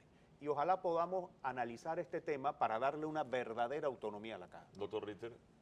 Pero es que lo que dice, lo que planteaste en mí es la petición, la aspiración que hay de resolver integralmente el problema de la Caja de Seguro Social. Yo entiendo que lo que el presidente va a presentar no es solamente una solución o una fórmula para el programa de invalidez, vejez y muerte, que si se quiere es lo más urgente, lo más inmediato, lo que está en peligro prácticamente de desaparecer, sino una reforma integral a la Caja del Seguro Social, incluido la conformación de su junta directiva y todo lo demás que... Pero eso nos trae a esa discusión que se presentó durante la campaña. Hubo candidatos en una fórmula y en otra, de si había que dividir la Caja de Seguro Social en una institución que viera solo pensiones y otra institución que viera la parte de salud. Ahora, la integración de la parte integral de la Caja del Seguro Social tiene a su vez que ver con la integración de los servicios de salud, que también es una propuesta presidencial, de manera que son, vamos a decir, dos integralidades. La integridad de la Caja del Seguro Social, la integralidad de todos sus servicios, más la integralidad de los servicios de salud. Yo no sé si ustedes tienen ya en el sector privado alguna propuesta o han intercambiado opiniones con el presidente o con el director designado para ver cómo es que esto se va a manejar, porque de aquí al fin de año, que es cuando el presidente quiere que esto ocurra, hay todavía mucho que discutir. Si hay mucho que discutir en el programa de invalidez, vejez y muerte, hay mucho más que discutir también en la parte de los servicios de salud.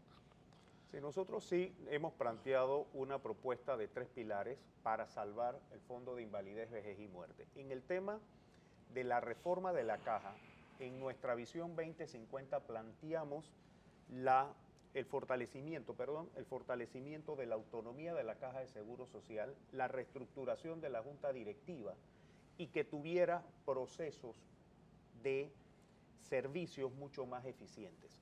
La caja necesita revisar su estructura administrativa, todavía con esos 30 y tantos mil funcionarios, y no recibir un servicio de calidad es un tema que tenemos que evaluar responsablemente, y yo creo que ahí es donde tiene que haber una voluntad de diálogo, doctor Ritter. Yo siento que el tema de la caja necesita de un conocimiento pleno del problema, un conocimiento pleno del problema, y estamos en el tema de salud. ¿Cuáles son las limitantes para poder brindar un sistema de salud con medicinas, con citas, con operaciones que sean en los tiempos que la gente está esperando? Entonces, cuando sepamos y podamos explicar el problema y las soluciones, entender por qué hay que hacer soluciones, y muchas de ellas que van a requerir de una voluntad de todos los sectores. Nosotros hemos advertido que dentro de esta reforma integral a la Caja del Seguro Social no pueden prevalecer los espacios de conquista de grupos. Aquí tiene que haber desprendimiento de todos, empezando por nosotros los empresarios. Pero todos los sectores tienen que tener una voluntad de desprendimiento si queremos una institución sostenible y de cara a las necesidades de los asegurados. Y ojalá podamos lograr eso, y usted lo sabe mejor que yo, doctor Ritter, eso se hace conversando. Yo quiero aprovechar que está el doctor Quintero aquí, doctor, que se quite el paciente, el sombrero de paciente con enfermedades crónicas, y quiero hablar con el doctor. Yo me acuerdo de usted hace 30 años en el hospital de Chepo, ¿no? Sigo trabajando allá. Bueno, haciendo turno. a eso voy, eso.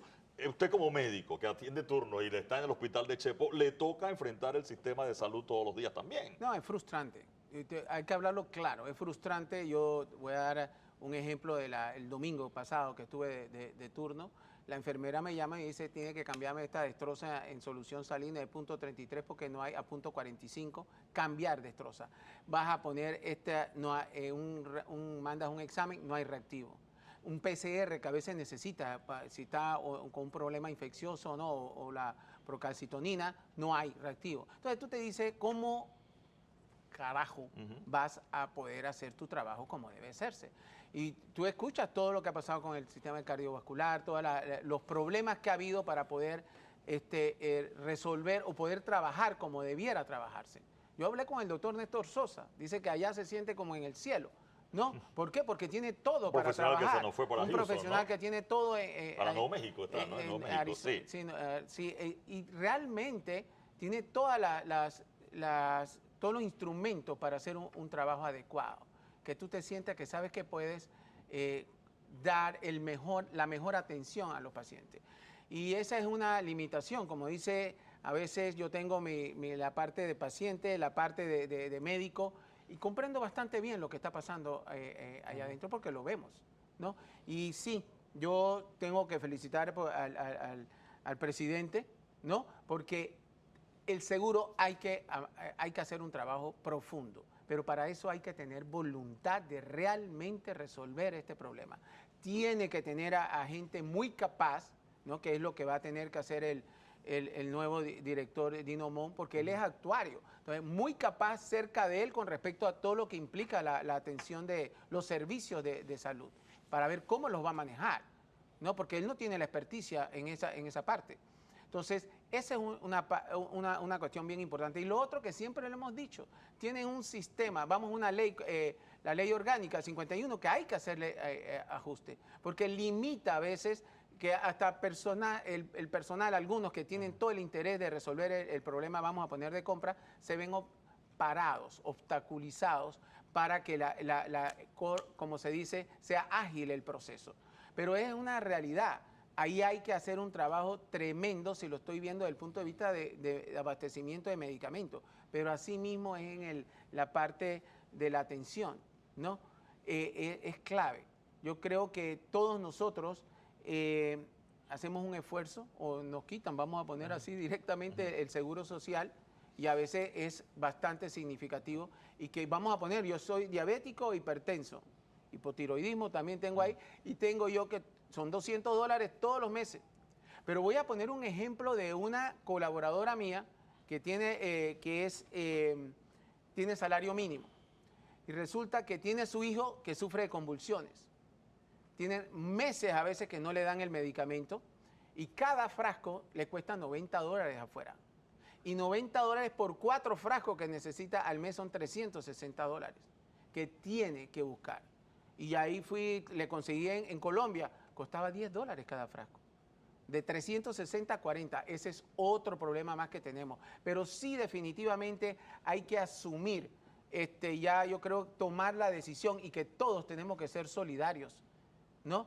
Y hacer el consenso real y de poner a veces posiciones que tenemos en vía de lograr un bien común para todos los asegurados. Temi Rosas habló de dialogar. Quiero profundizar en eso cuando regresemos y menciono lo de integrar los sistemas también.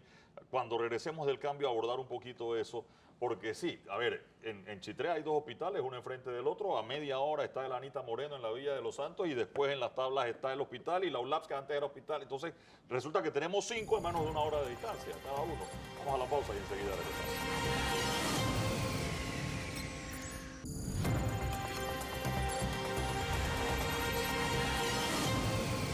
Estamos de vuelta y estamos hablando del tema de la caja del Seguro Social y en el bloque anterior Temi Rosas hablaba del diálogo y todos tenemos una preocupación. El presidente ha hecho una lista, doctor, y ha dicho que incluso llamaría a sesiones extraordinarias para cambiar el tema de la ley de la caja del Seguro Social. Una cosa es decirlo y entender el escenario político panameño para lograr esos objetivos, doctor Richter. Mira, él mejor que nadie sabe cuáles son las posibilidades que tiene de esto de pasar por la Asamblea. A mí me sigue pareciendo que el tiempo es un poco corto porque todavía no hay una propuesta siquiera y este tema sí que va a necesitar de un amplio consenso y si no consenso, él fue muy claro, quiero insistir en esto, en su discurso de toma de posesión, que la decisión se iba a tomar, ojalá con consenso, pero si no se iba a tomar de todas maneras. Es decir, no se iba a prolongar en el tiempo la decisión en busca de un consenso. Pero sí se requiere de mucha discusión, mucho diálogo, de hecho, pero mucho diálogo para tratar de llegar a la mayor cantidad de consensos posibles. Pero al final alguna decisión va a ser dura y esa es la que va a tener que tomar. Yo lo que no puedo entender es que los actores de esto, los propios diputados, se vayan a marginar de la discusión. Una cosa va a ser el diálogo fuera de la Asamblea y otra cosa va a ser el diálogo dentro de la Asamblea. Cuando digo fuera de la Asamblea, es que este es un tema sobre el que va a opinar o va a querer opinar mucha gente fuera de la Asamblea. Este no es de los temas, este no es el reglamento interno de la Asamblea que solo les atañe a los diputados. Esto es algo que va a afectar la vida de prácticamente todos los panameños, sean o no asegurados. Porque los servicios de salud dependen mucho del seguro social, que sea bueno o malo, pero le afecta a todo el mundo. De manera que y yo debo decir que me parece acertado por parte del presidente que este sea su primer gran reto.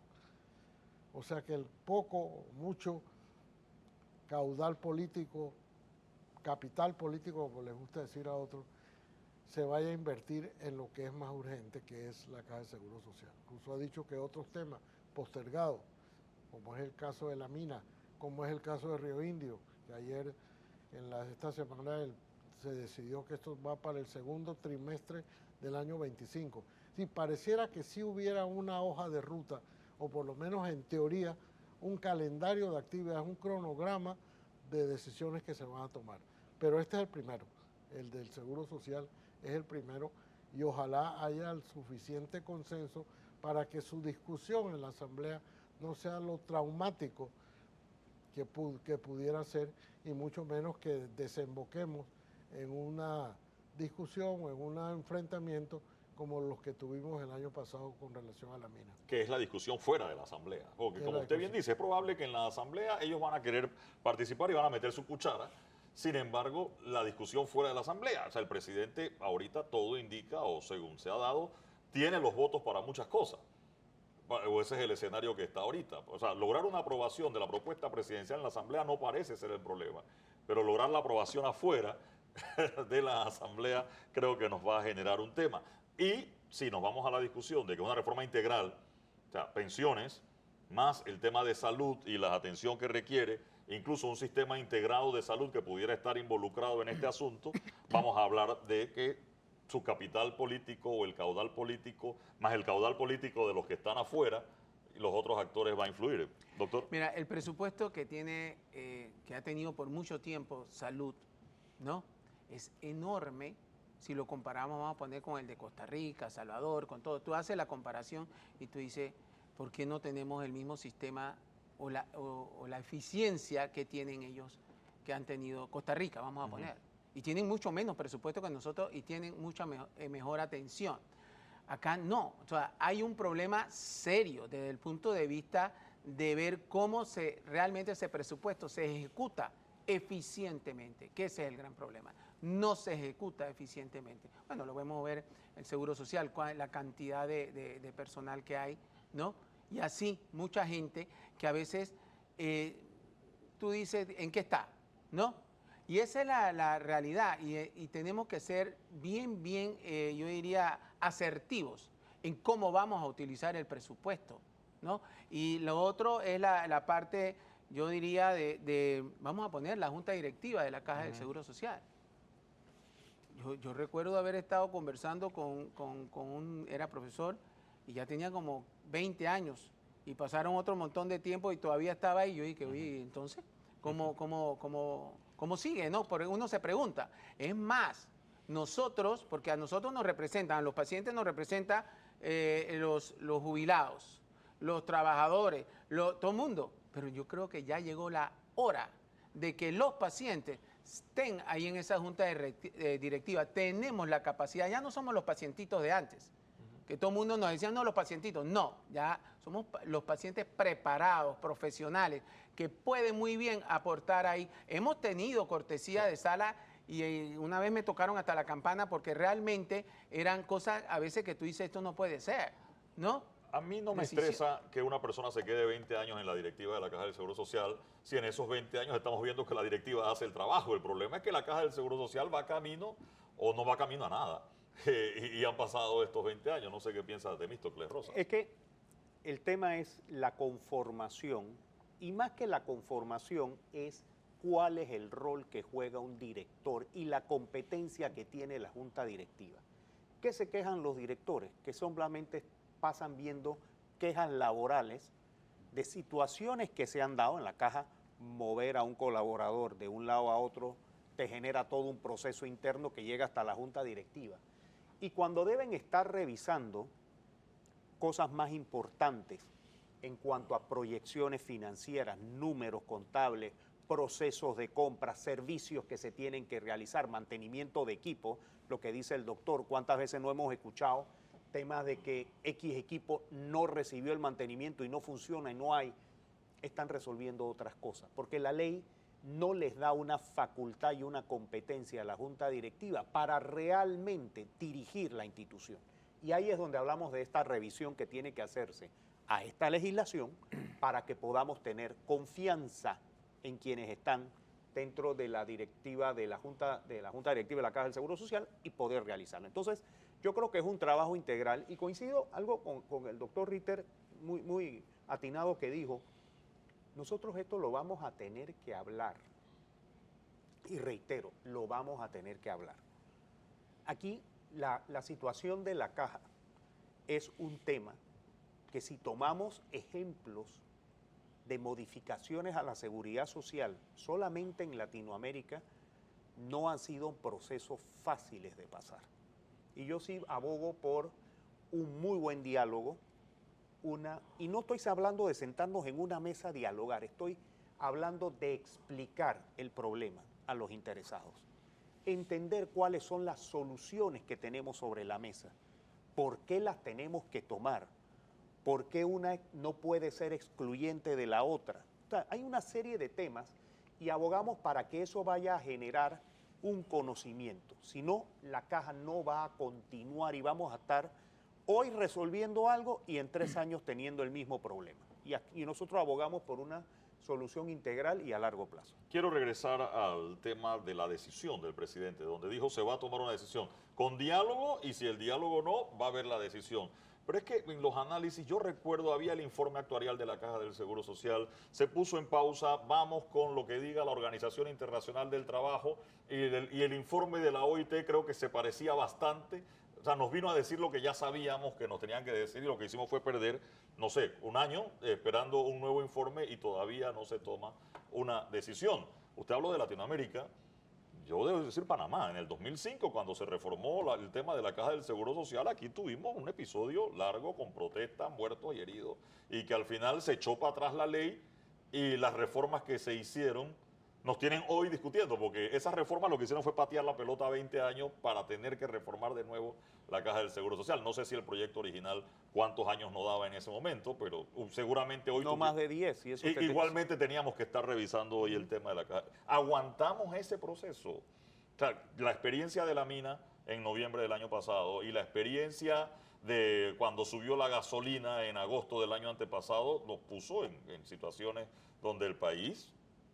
No sé si aplica, se estremeció, doctor Ritter. Ahora, pero esa reforma del 2005 sí decía ella misma que esa era una solución a 15 años, siempre y cuando los gobiernos sucesivos hicieran los aportes o sea, no era que aquí llegamos y luego ahora acabamos de descubrir que no funcionó. No, no funcionó porque los gobiernos no hicieron que no funcionó. Estaba diagnosticado. Estaba diagnosticado y tenía que decir, y ninguno de los gobiernos lo hizo, ni lo hizo el gobierno de Martinelli, ni lo hizo el gobierno de Varela, y mucho menos lo hizo el gobierno de Laurentino Cortizo.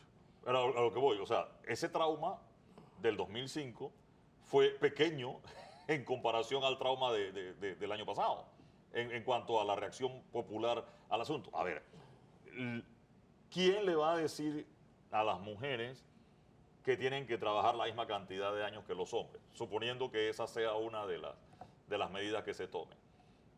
O que siguen trabajando 5 menos que los hombres, pero hay que aumentar la edad de jubilación, suponiendo que esa sea una de las medidas que se tomen. Que todo indicaría que pudiera ser, todos los expertos dicen, las paramétricas, cambiarlas no resuelven el asunto, pero hay que también tomar medidas paramétricas, doctor, y enfrentar eso en la calle. No, es evidente que va a generar una reacción de toda la población, ¿no? Siempre donde tú hables, no, a mí no me vas a subir mi edad de jubilación. Hay situaciones, es bastante complicada la decisión que hay que tomar. Definitivamente la Caja del Seguro Social está en una situación de un intensivo ya, ¿no? Como está en un intensivo, hay que tomar medidas. Como médico, ¿qué significa que esté en intensivo, doctor? Tradúzcalo, bueno, por favor. Intensivo ya tienes un paciente, una persona que puede morir en cualquier momento, y de hecho ya se ha dicho. Invalidez y muerte ya tiene muere si no se hace nada. O sea, hay que actuar. Y ahí es donde yo hablo de la importancia de que a mi parecer, yo creo que hay que dar una muy buena a nivel de la población para que la gente pueda comprender o entender cuál es la situación real y lo que hay que hacer. Y las opciones, dejarlas bien claras. Con esto vamos a lograr esto, con esto vamos a lograr esto, pero con todo y eso no vamos a lograr salvarla. Tenemos que tomar las medidas paramétricas, que es lo que estoy escuchando. Yo ya veo una situación muy convulsiva aquí en Panamá, pero bueno, yo no quisiera estar en los zapatos del presidente en estos momentos, ¿no? Temi. No, mira, es que definitivamente hay reformas que hay que hacer, y por eso abogo de que entender bien el problema.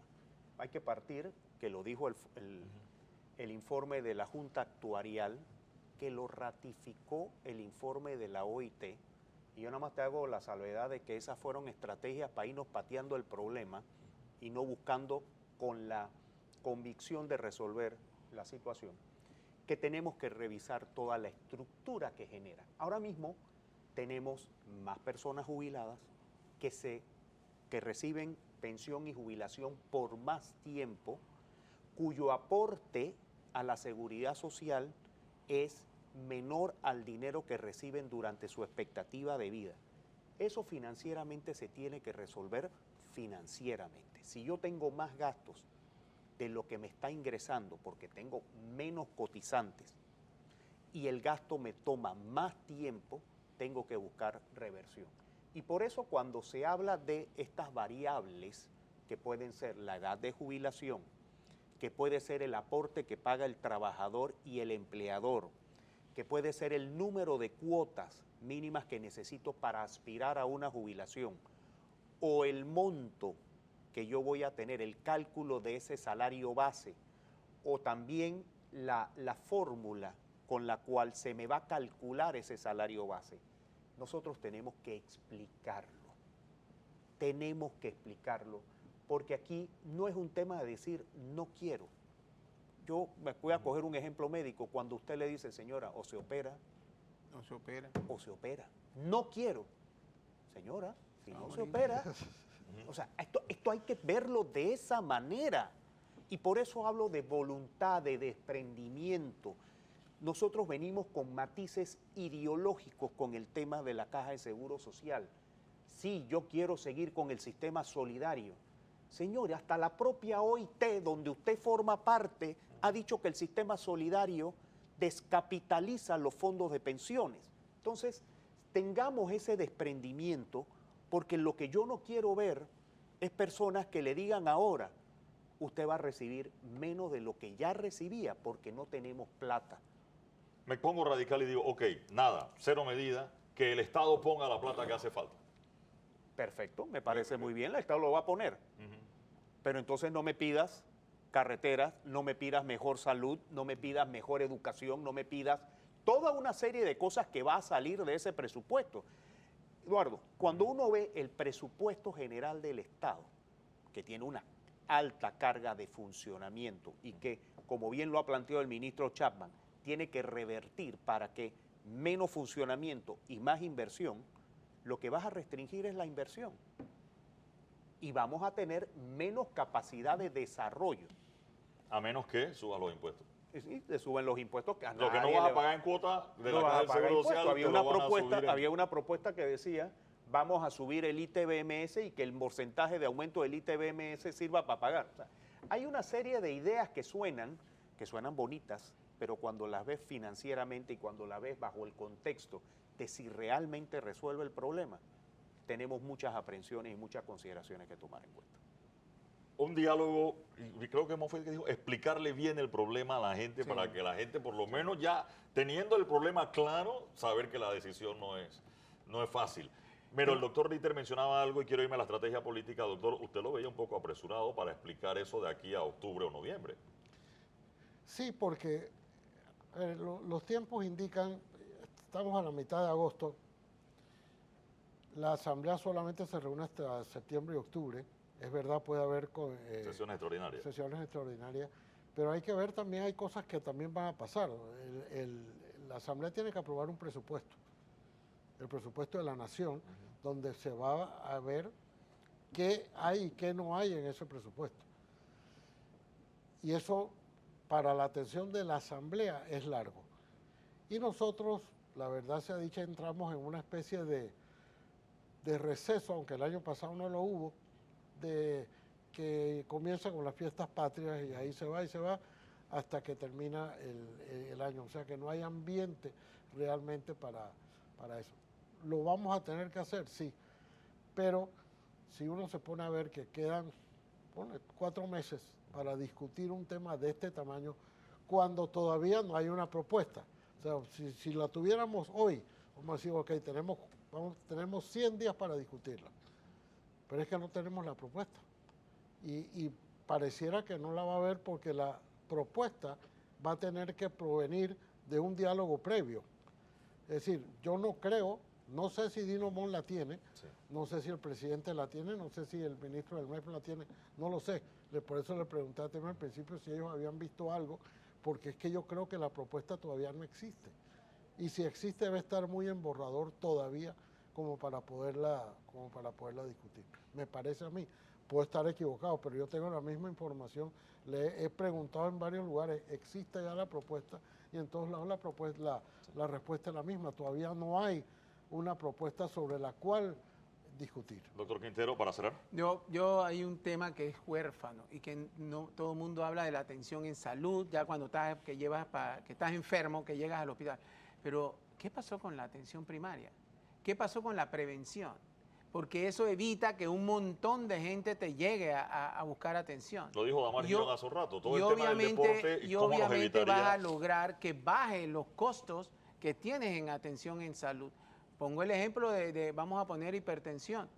Si no tratas bien la hipertensión, resulta que es probable que este paciente pueda llegar a una insuficiencia renal o una diabetes. La tengo las dos, pero yo soy una persona que me controlo, pero hay mucha gente, ¿no? Lo llaman el asesino silencioso de la hipertensión. Igual la diabetes no te das cuenta cuando tienes, hasta que ya a veces quedas en un coma. ¿Qué pasó? Porque no hay una cultura de la parte de lo que es la prevención. La atención primaria es importante, pero hay una desproporción brutal cuando tú vas a ver y que, bueno, ¿cuánto se está invirtiendo en prevención? ¿Cuánto es el presupuesto de prevención? ¿Contra cuánto es el presupuesto de atención? Y es abismal la diferencia entre uno y otro. Entonces yo siento que aquí hay que aumentar para que esto baje un poco. Entonces es la realidad que estamos viendo. Un sistema integrado, aquí no podemos quedar hablando mucho tiempo, sí. También hay que pensarlo, hablarlo muy bien por los costos. Igual pasa, vamos a poner en la región de Panamá está el hospital enorme, con también la policlínica, el policentro, y si es la misma gente, nomás tiene que caminar y caminar, no tiene ni que coger el bus. Temi, para cerrar. Mira, yo creo que es importante que el tema para la Caja de Seguro Social es un tema de todos los actores que tienen que ver con la caja. Es un tema nacional. Ojalá encontremos esa voluntad de darle una solución integral a largo plazo, que nos desprendamos de mis espacios, que dejemos fuera los conceptos ideológicos. Aquí tenemos que hablar con un criterio técnico, con un criterio objetivo. La caja necesita de la voluntad de todos los panameños. Estamos viendo que tenemos una propuesta de gobierno de hacerlo. 3 gobiernos anteriores no se atrevieron. Aprovechemos y busquemos la solución a largo plazo y que resuelva este problema de las pensiones. Con eso voy a la pausa, enseguida regresamos ya con la parte final del programa. Gracias por acompañarnos.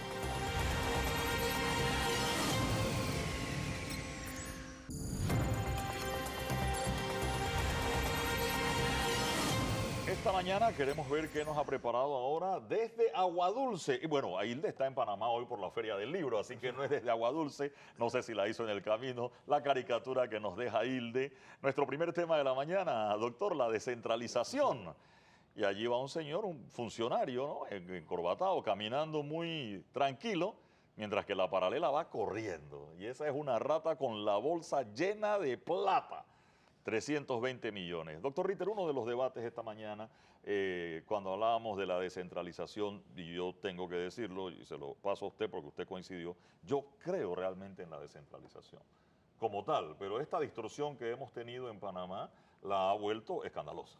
Es que la descentralización es una figura necesaria, es una figura conveniente para el manejo administrativo del país, pero que por nosotros, así como muchas otras cosas, hemos terminado por completamente distorsionarla con medidas que pueden estar amparados en la legalidad, pero que en la práctica significan la legalización de la corrupción.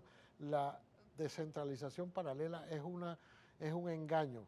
Eso fue plata que se usó con el amparo de la emergencia, que nunca desapareció la tal emergencia, para ir disponiendo de dinero de una forma tan arbitraria, tan absurda, tan prepotente, que estos representantes de corregimiento, estas juntas comunales, ni siquiera tuvieron el decoro de dejar escrito, aunque fuera mentira, cómo fue que se empleó ese dinero. Yo todavía no salgo de mi asombro cuando oigo al presidente o oigo a los propios nuevos representantes de corregimiento decir con absoluta seguridad que es que no hay un solo registro. Es como si no tuvieras que responder por el dinero que el Estado puso en tus manos. Por más urgencia, por más emergencia que hubiera, eso es la primera obligación de un funcionario, es rendir cuentas. Y yo todavía, repito, Eduardo, me quedo estupefacto cuando escucho que hay juntas comunales que no tienen un solo registro. Me gustó, sí, que el presidente dijera son 60 días para que entreguen. No sé de dónde van a sacar esos informes o esas facturas para justificar la millonada de plata que les dieron, pero de lo contrario tiene que ir donde corresponde, al Ministerio Público, para que esa gente responda por el dinero que hay mal habido. Con suspicacia, doctor, porque cuando leía la noticia el jueves, había que en el 2021 se había entregado una cantidad, en el 2022 la cantidad aumentó y en el 2023, el año antes de las elecciones, la cantidad se dobló. Y ya el tema de la pandemia en el 2020 y 2021 había pasado. En el y 23 ya no existía la pandemia. Y se dobló la cantidad de dinero que se le entregaba a las juntas comunales. Es que eso, de verdad que ese es uno de los mayores escándalos. Y es que yo debo decir y quiero insistir en lo siguiente. La corrupción no es solamente la coima, no es solamente decirle a un contratista te doy este contrato, pero me das de vuelta este dinero a mí o me das una comisión. Nada de eso. Eso es corrupción, corrupción abierta, por supuesto. Pero para mí es corrupción y peor todavía si la quedó amparada bajo la figura de la pandemia o bajo el escudo de la pandemia, decir, aquí te entrego 320 millones de dólares y no me tienes que decir en qué lo empleaste. Eso es una corrupción, en mi opinión, peor que la de pedir una comisión, pedir una coima, porque eso es lucrar con la tragedia de las personas, lucrar mientras algunos, o la gran porcentaje de la población estaba recluida en sus casas, estábamos, como se dice popularmente, encerrados, había unos lucrando, recibiendo dinero del Estado, millones de dólares, de los cuales no han rendido cuenta.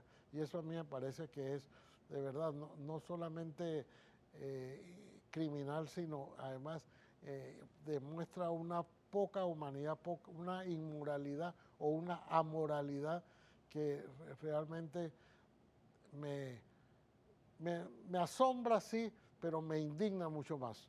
Debo decir, doctor, que este proceso de la descentralización ya fue en algún momento demandado ante la Procuraduría de la Administración y la Corte dijo, palabras más, palabras menos, que la Procuraduría de la Administración no era el ente competente para esto, pero ya hay una denuncia penal que están dando y está en el Ministerio Público. Esperemos los resultados de eso y que no pase como aquellas auditorías que, por cierto, también fueron a las juntas comunales y recuerdo el Contralor Homberg cuando mandaron las cajas al Ministerio Público con todas las auditorías y al día de hoy todavía no hay nadie de ninguna de esas juntas comunales respondiendo por esos dineros que se manejaron a través de partidas que administraban las juntas comunales ordenados muchas veces por Pero los esto es diputados. mucho peor. Aquello era una descentralización y que había encontrado muchas irregularidades.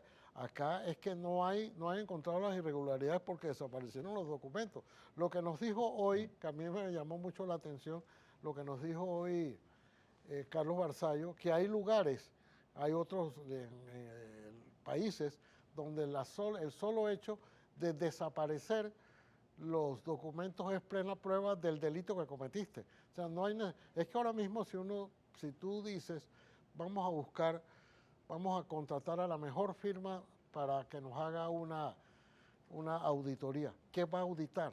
Es que no va a auditar porque no hay un documento que tú puedas decir, mira en qué se gastó el dinero, sencillamente el dinero desapareció y eso realmente no puede quedar así. Yo sí espero, y estoy contando los días, esto fue el 15 de agosto, para mí el 15 de octubre es la fecha en la que esto ya debe estar o va a pasar, o el 16 de octubre, pues, sí, a manos del Procurador General de la Nación. Tuvimos otra conversación en el programa, doctor Ritter. Damaris Young, presidenta del Comité Olímpico, a pesar de las necesidades que tiene el deporte, yo puedo decir que hubo una parte refrescante en ese diálogo, doctor, ¿no? A mí me encantó la manera como ella se expresó, el optimismo que ella transmite sobre los atletas panameños, la distinción entre los dos tipos de deporte de alto rendimiento y el deporte como recreación.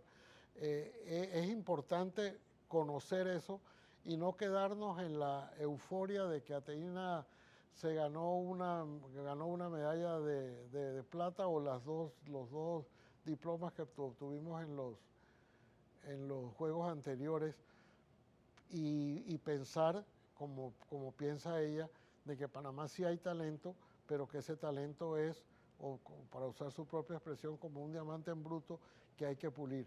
Yo me siento muy contento, orgulloso de la presentación que hizo, del triunfo de Ateína, pero además también de los otros atletas que se prepararon, que hicieron una representación digna. No trajeron medalla. Si todo el mundo fuera por una medalla, no habría Juegos Olímpicos, pero yo me siento muy optimista y estoy seguro de que con esa dirección y esa claridad con la que se está orientando el deporte olímpico, para mí, el deporte de alto rendimiento, vamos a tener en el futuro mayores satisfacciones. Bueno, y ella nos dijo que las posibilidades de seguir trayendo medallas dentro Así de es. 4 años en Los Ángeles y después en Brisbane, por ahí son unas posibilidades. Así es. Yo creo que es bueno y ese optimismo, debo decirlo. Yo esperaba quizás un poco más la parte esa de la queja, de la falta del apoyo que se dijo y se mencionó aquí, Sí. pero debo decir que me siento satisfecho de esa otra parte refrescante del optimismo que nos dejó esta representante además en el Comité Olímpico Internacional. Sí, cómo no. Un alto cargo, ¿no? Un alto cargo y yo sé que mucha gente no reparó en eso y ella con mucha humildad dijo que bueno, los que deben, esto es los atletas, pero para mí es un triunfo también que una mujer que además fue atleta, que la representante de Panamá o la presidenta del Comité Olímpico Panameño sea parte también del Comité Olímpico Internacional y que ella haya recibido la distinción de ser ella la que le impusiera las medallas a las boxeadoras, a las 4 medallistas en esa competencia. Me parece que también, que por supuesto no se compara con el triunfo de Ateína, pero sí es un galardón de orgullo para los panameños que sea nuestra presidenta del Comité Olímpico Panameño la escogida por el Comité Olímpico Internacional para la premiación de esa competencia. Cerramos el programa con el tema de la Caja del Seguro Social en 2 bloques. La preocupación de los pacientes por una licitación que se pospone. Doctor, su lectura de eso, el presidente manda un tuit y a la media hora la Caja del Seguro Social tumba la licitación. Yo tengo que preguntarle a usted por eso, por favor. Mira, a mí me sorprendió las dos cosas. Me sorprendió primero que el presidente pidiera a la Caja del Seguro Social y segundo la celeridad con que el Seguro Social respondió o recibió y procesó la petición del presidente. Esto es un problema básicamente de confianza, independientemente de las competencias, de que si el presidente la tiene o no para haber solicitado, él no la detuvo, le solicitó al director como corresponde y el director por supuesto dijo, bueno, yo no voy a irme en contra del presidente porque la petición que hace el presidente es por un problema de confianza. O sea, no se puede pensar que una administración que está a días de terminar, aunque en estricto rigor si hubiera institucionalidad, de lo cual hablamos mucho, si hubiera de verdad transparencia y hubiera fiscalización, hasta el día antes de terminar su gestión se puede hacer una licitación de esa naturaleza, pero dada la desconfianza, con toda razón desconfianza que ha habido, pues es natural que a días de que él termine su gestión, una licitación multimillonaria como esa levantara, por decirlo de alguna manera, sospechas y que creo que a la larga fue bien recibido que la petición del presidente y que esto se dejara para, no para el próximo administración, sino a buscar otros mecanismos para evitar el desabastecimiento de estos medicamentos. Como usted dijo, un tema de confianza. Si fuese al revés, apúrense y hagan la otra antes que vengan los otros porque no confío en los que vienen, ¿no? Exacto. Acá es al revés. Sí. Me voy a quedar con eso. Gracias, doctor Ritter. Vamos, gracias amigos por acompañarnos. La invitación para que el próximo domingo nos acompañen aquí en el Radar.